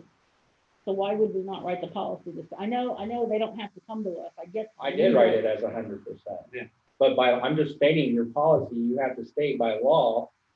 I'm just letting, I mean, if you want to take out that 10 and 75, that's fine. But I'm writing what's in the current TIF policy for junior high. Is it, if it's 10 years or less, and they're asking for 75% reduction or less, they don't need to come to us. But that's the legal side though, right? Like Right. So the policy states if it's for more, a board will only support a TIF where it guarantees that they get 100% revenue as if they were going to get as a tax. What Lori's asking is that we clarify as a residential TIF. Because we still want business here. Right. Even if they're only paying 30% of the tax, that's Because still, it creates jobs. that's still a good thing for us. I mean, Right. ideally, they wouldn't do a tip, but I mean, we have no control over that other than. You'll have companies that will try to do expansion projects and ask for Yeah, they some usually tax provide a forgiveness for donation. 10 years, knowing that they're going to expand and add more jobs and it's going to create more revenue down the road. And then they work with districts to do that. Well, what So, we've seen though with one company is they hop from location to location to take advantage. So Yeah, you sometimes can't. it doesn't always work out. no, I know, but that's Yeah, what they'll you do hope like a happens. donation, and then you would know, like, I mean, I don't know, I'm not personally supportive necessarily of business tips, so I want to be very clear on the record of that, but, it's gonna happen. So we don't have any say over them, right? Yeah, you do. Yeah, that's the same. Either way, So how did Trimble get away then with because they negotiated. They negotiated, it was good for us at the time. So we're only getting 30%, and then I think in 2023, they fixed that. Yeah, when I was at FR, myself and the treasurer had to go up to the village hall every year and we had Cooper Farm, we had all these places that had tips that we had to reapprove. Because the thought was they're going to expand, add more jobs, and in the long run, we're going to get money out of it. I thought we didn't have a say in the Trimble one. That's what I was always told. Yeah, they had to, because it's longer than 10 years. Okay. Yeah. So what are we gonna say for the commercial ones then? Well, I don't know that we need to specify, but I think this policy should specify for residential. So that's our big one. That's what brings the kids to the district and causes the issue. Yeah. And that's why on the other two types that you have, usually you have the two treasurer and superintendent do the negotiation. So, it's really just a policy because I was at one of the seminars and one of the school districts voted no on a TIF and they lost 200 jobs and the board got flack for it because, they declined it. Or if we have a policy, you kind of have, you're already supported and that we're following our board policy that we approve. Knowing that the 240 acres that's already been sold, that, there's no probably others on, it's protect you guys when you guys make that decision. That you're following. And I mean, the on policy. commercial, I would be at Brennan and Justin's, recommendation. I just don't think we should pass everything because I don't think that's practice. Right. We would definitely get John involved in those conversations.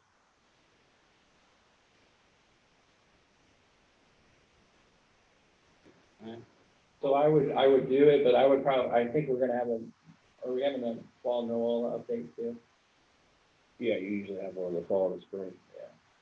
So once you're good on what it is, I'll probably sit into our Noel contact it, run it by him to make sure everything's legally included. So do we want to just somehow change it to have the state residential and commercial will be negotiated, and then? Yeah, I can update the wording and send it to you guys, and if you're good with the wording, then I can move forward it. Yeah. Have Dallas and let you know and then get it.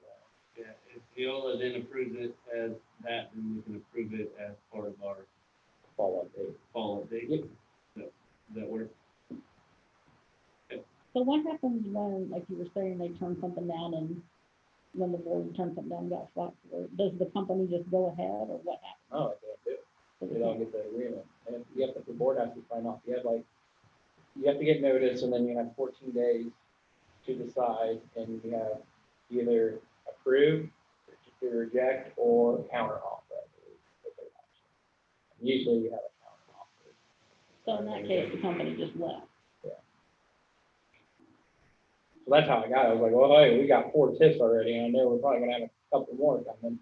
It's good to have it in there, so, when you guys, whatever decision's made, you got a policy, we're following the policy that we agree upon. And it's only those in the Huber Heights boundaries that can have it. It would be the only ones in our school district, that would affect our school district, our zone, our 34 square mile. No, I mean, if a company build across the street here, can they ask for a tip or they just pay regular Miami County taxes based on the zoning of the property? Well, on that one, it is commercial. I'm not familiar with commercial, whatever. They can ask. I mean, but they're gonna go try to do it with, most likely, it'd either be with the township or they'll probably do it with the township. Township. Because you're closer to the municipality. The county planning commission, and, Yeah, I just wondered if they could ask for a tip or if they just paid. Yeah, they can. Paid. I don't know if I've ever seen it I don't. in the township. Yeah, that's what I was Usually- asking. Usually it's with the city, so I'm not saying it can't happen, but I don't know if you think you had them. We did. Were you in a city or something? We were a village. Yeah. It's just a municipality. I think it lays out our future and allows at least anyone that's wondering what our opinions are, they'll be able to present, even if they call, they'll be able to say, well, here's our board policy in regards to that. And send it, and then they can read it and then decide what they want to do when they contact.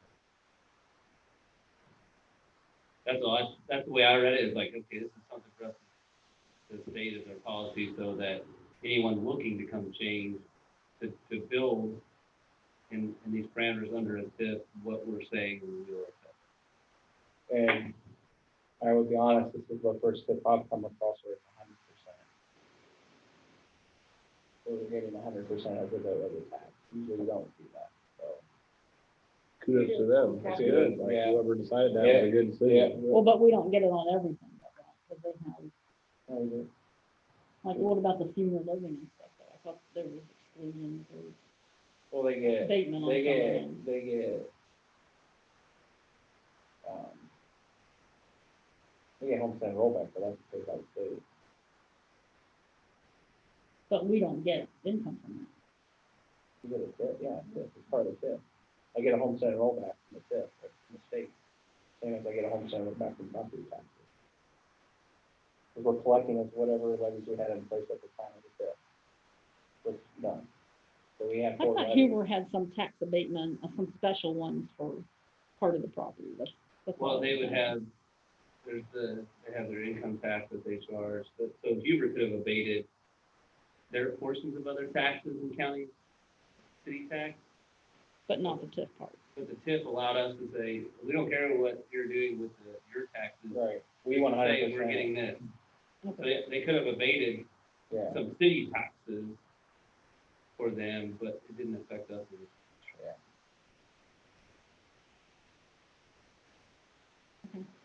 All right. I think, any other questions? All right, so down to the next item, we talked about fifth district farm contracts. So the next one will be, financial income, tax stream potential to establish costs. So on financial report, you guys saw, we got our tax receipt, income tax receipt. It did come in more than July, however, it didn't increase as much as I thought.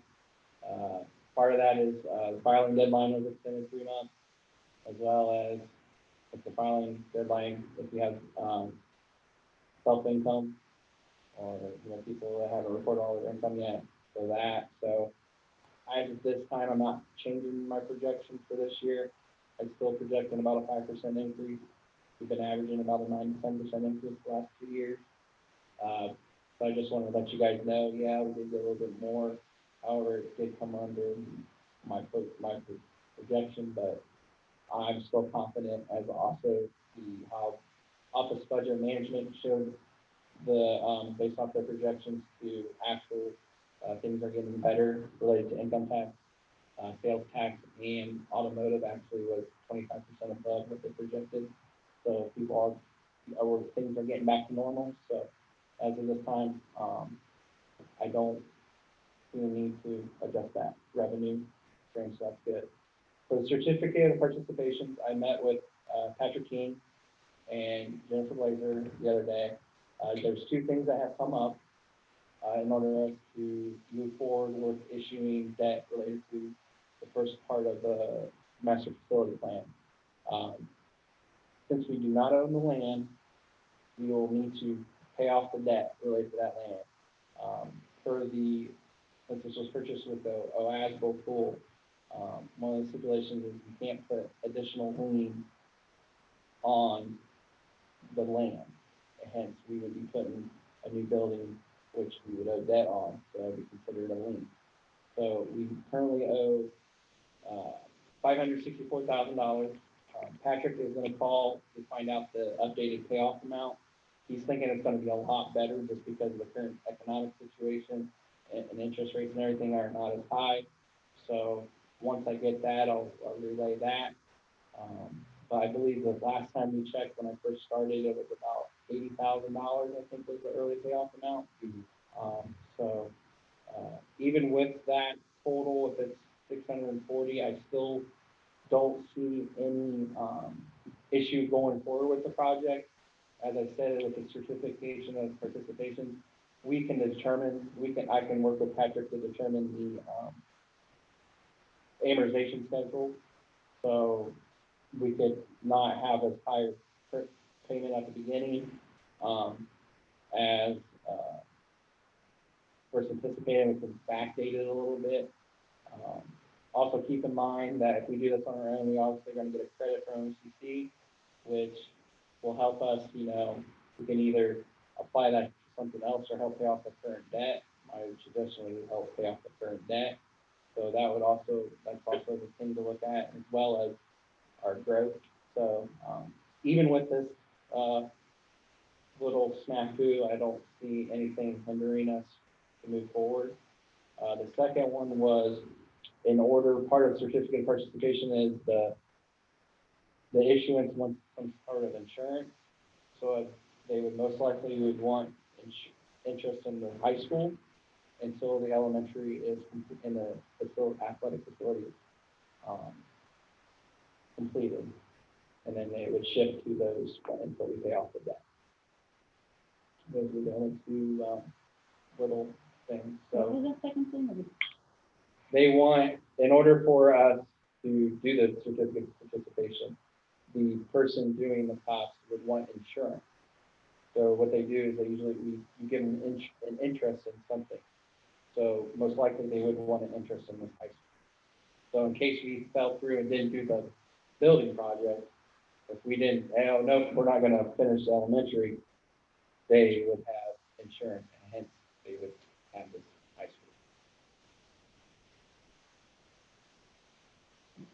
school. So this money that we're now going to have to spend that we weren't planning on spending, it's not going to affect the money we can spend building?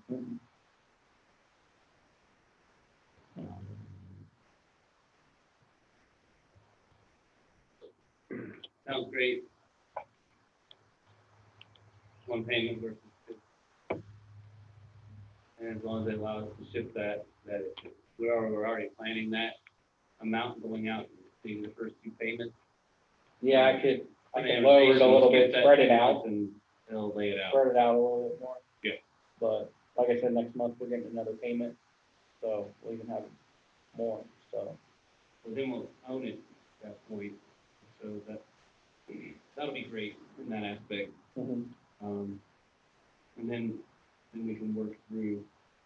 I think that plays a role though in how we look at where we're gonna place the decision on where we're putting everything. So that if we wanted, since we own it, that will allow us the opportunity to also sell it. Right. And if we looked at how we wanted to lay that in for some of that return. Some return. So an example is we look out in our future forecast that we're not utilizing the 20 acres along Agonbroad, then that may be a potential for us to sell that 20 acres for 10 2-acre lot, or Potential for residential. yeah, potential for that to be, residential and get some return for what we spent for the property and allow us to have that. Not saying that's what we'll do. I'm just saying it does open up options. Exactly. I like that. An option we couldn't have until we paid it off. Right. So once I get that number, I'll let you guys know, but in order to move forward and to do the resolution for this officer, we would have to do that, and then we also have to modify the current capital projects resolution to include the purchase of land. And then we'll be good to go. So the money to pay this off is coming from income tax? The money to pay this off is coming from the TIF, as part of, from the capital projects fund.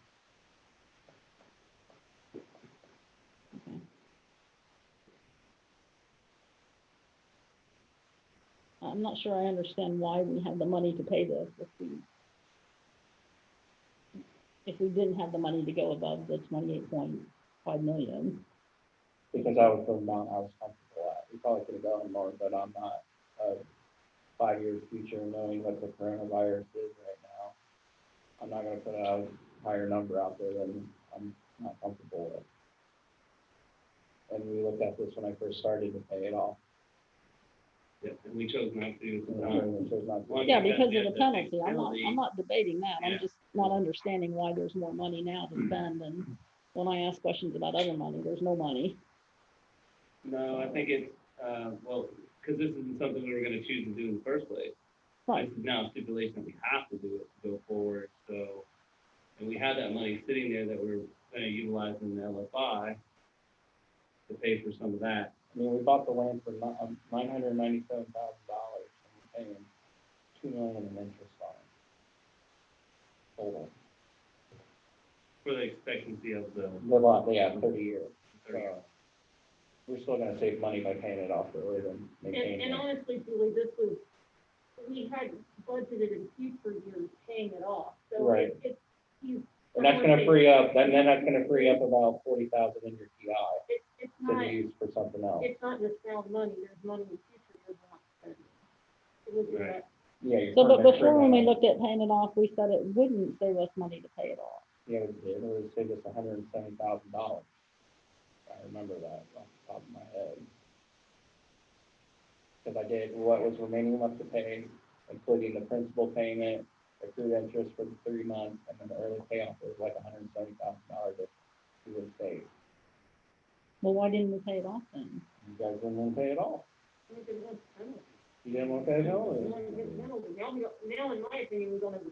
Exactly, so that's the change is, I mean, if you look at it now, it's gonna save you about $38,000 a year for the next 14 years, each year in your TI money.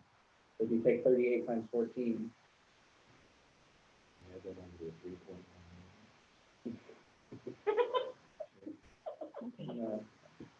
But So can you review, just in my brain, because I know you've got 3 or 4 things you have to do, what else needs done to get OFCC approval on the facility plan?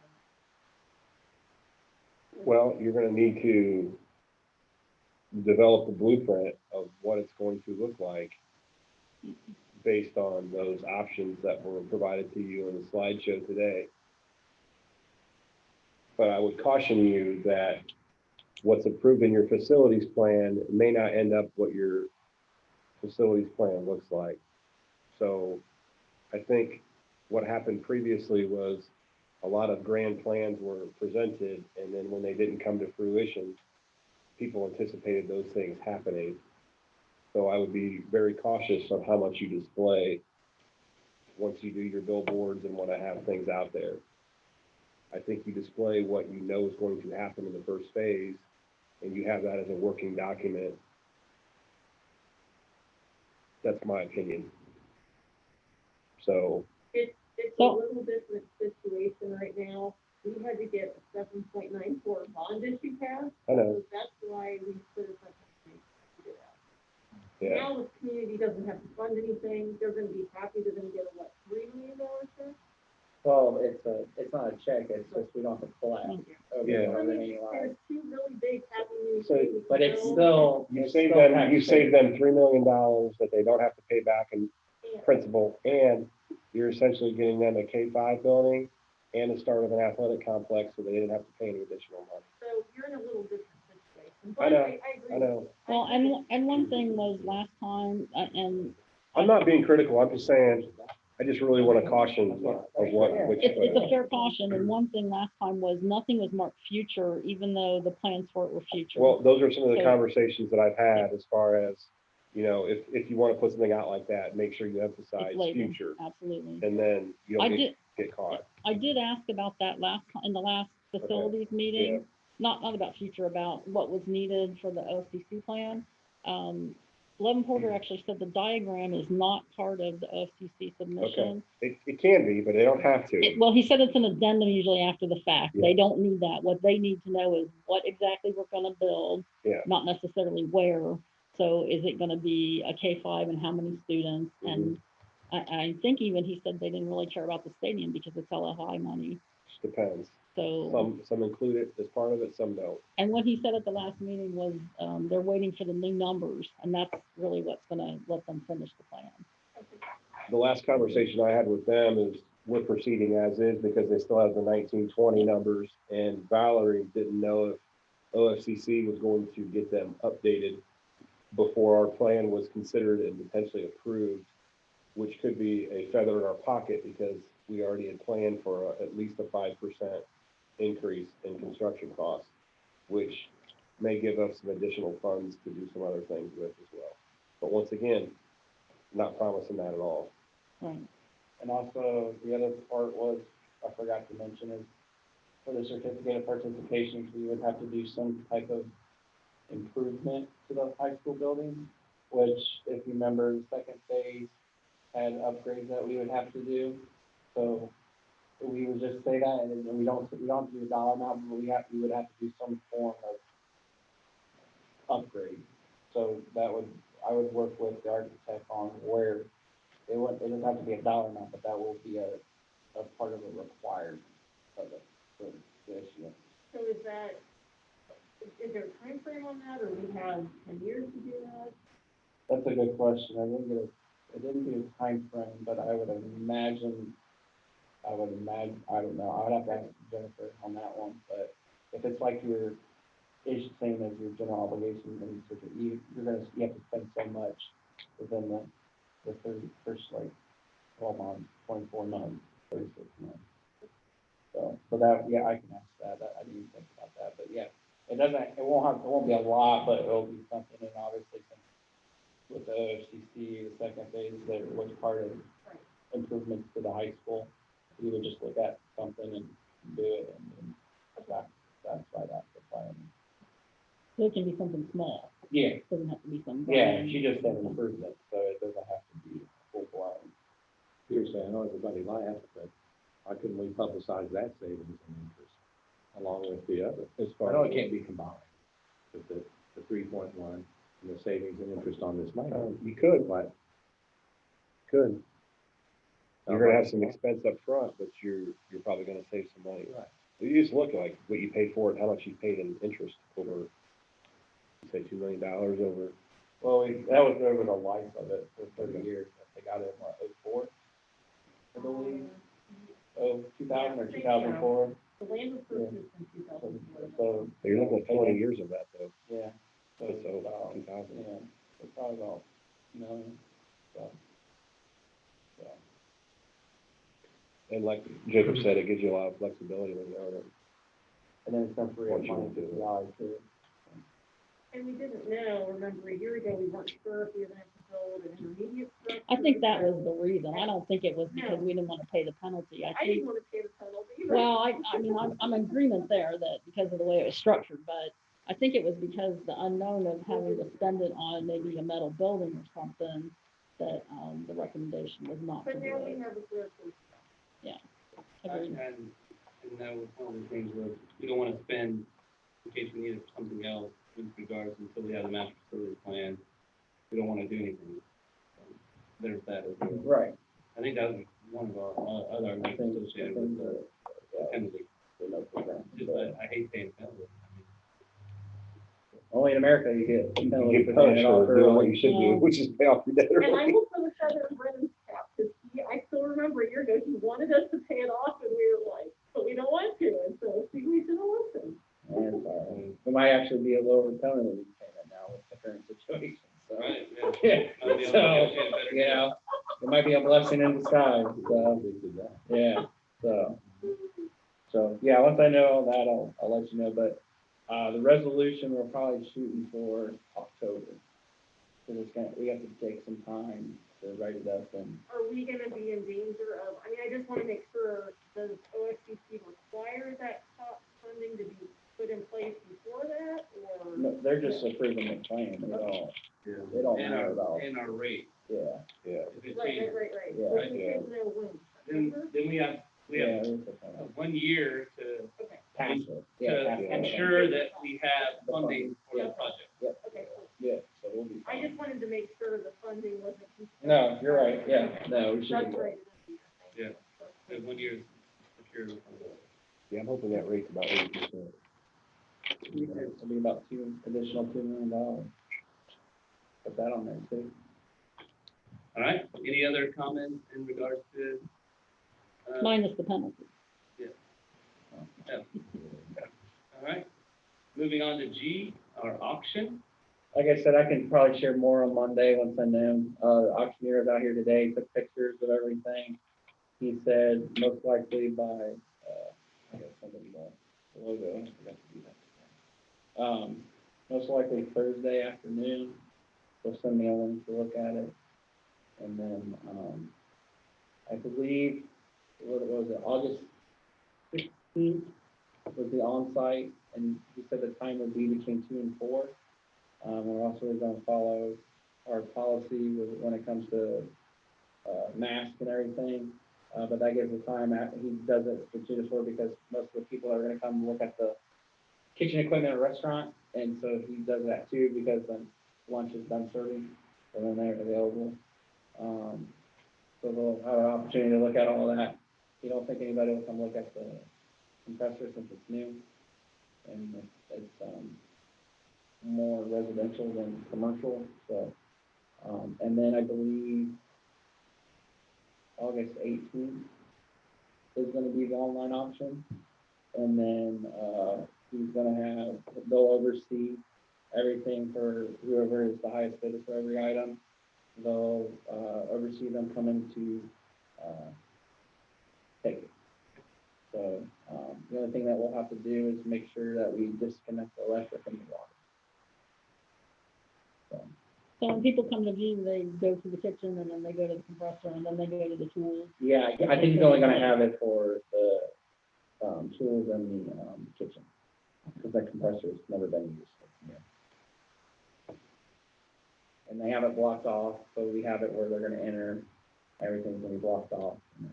Once you get the promotional or the flyer, get it to Holly, get it to Brian for the website. If you give me a copy, I'll do a one call now as well for the district. Okay. To let people know about it. Yeah. To get some notice out there. Yeah, he said Thursday afternoon, so once I get it, I'll forward it to you guys, and then, before it goes live, so. He was there a long time, they took some pictures, so. I think Derek Goins moved over all the stuff. Him and, 2 of the, student workers They moved went it and all over here. got the 5, the tools. Yeah. And brought them over, so, It's all on site. Some of it's pretty rough shape, but we'll see how So one actually looked pretty good after they cleaned it off, yeah. It wasn't when it was put out there. Yeah, why was it? So, so I'm just glad I came across it, you know, we were gonna do it during the hog roast with the hog roast and canceled and everything. I think this is the best next thing, so do it. So, and like I said, New Bremen schools use them twice, so.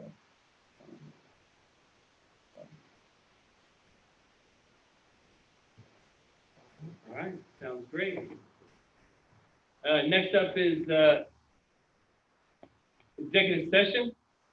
Does anyone have any items that we need to go into executive session for? I did one in regards to safety and security that I sent to you guys via email with the potential club. Yep.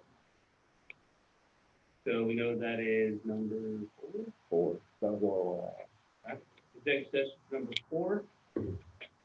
Anybody have any Number other? 6? Or 6. Or 6, I apologize. Number 6. Does anybody have any other items to discuss in executive session? That fall outside of 6. All right. We have a motion to go into executive session. I'll move. Thank you, Danny. Do we have a second? I'll second. Thank you, Lyda, for the second. Any discussion? Brandon, call roll. Mr. Elam? Yes. Ms. Mansfield? Yes. Ms. Reed? Yes. Ms. Sebastian? Mr. King? Yes. Time to executive session is 9:12 p.m. I would also state that it does not plan on making a decision.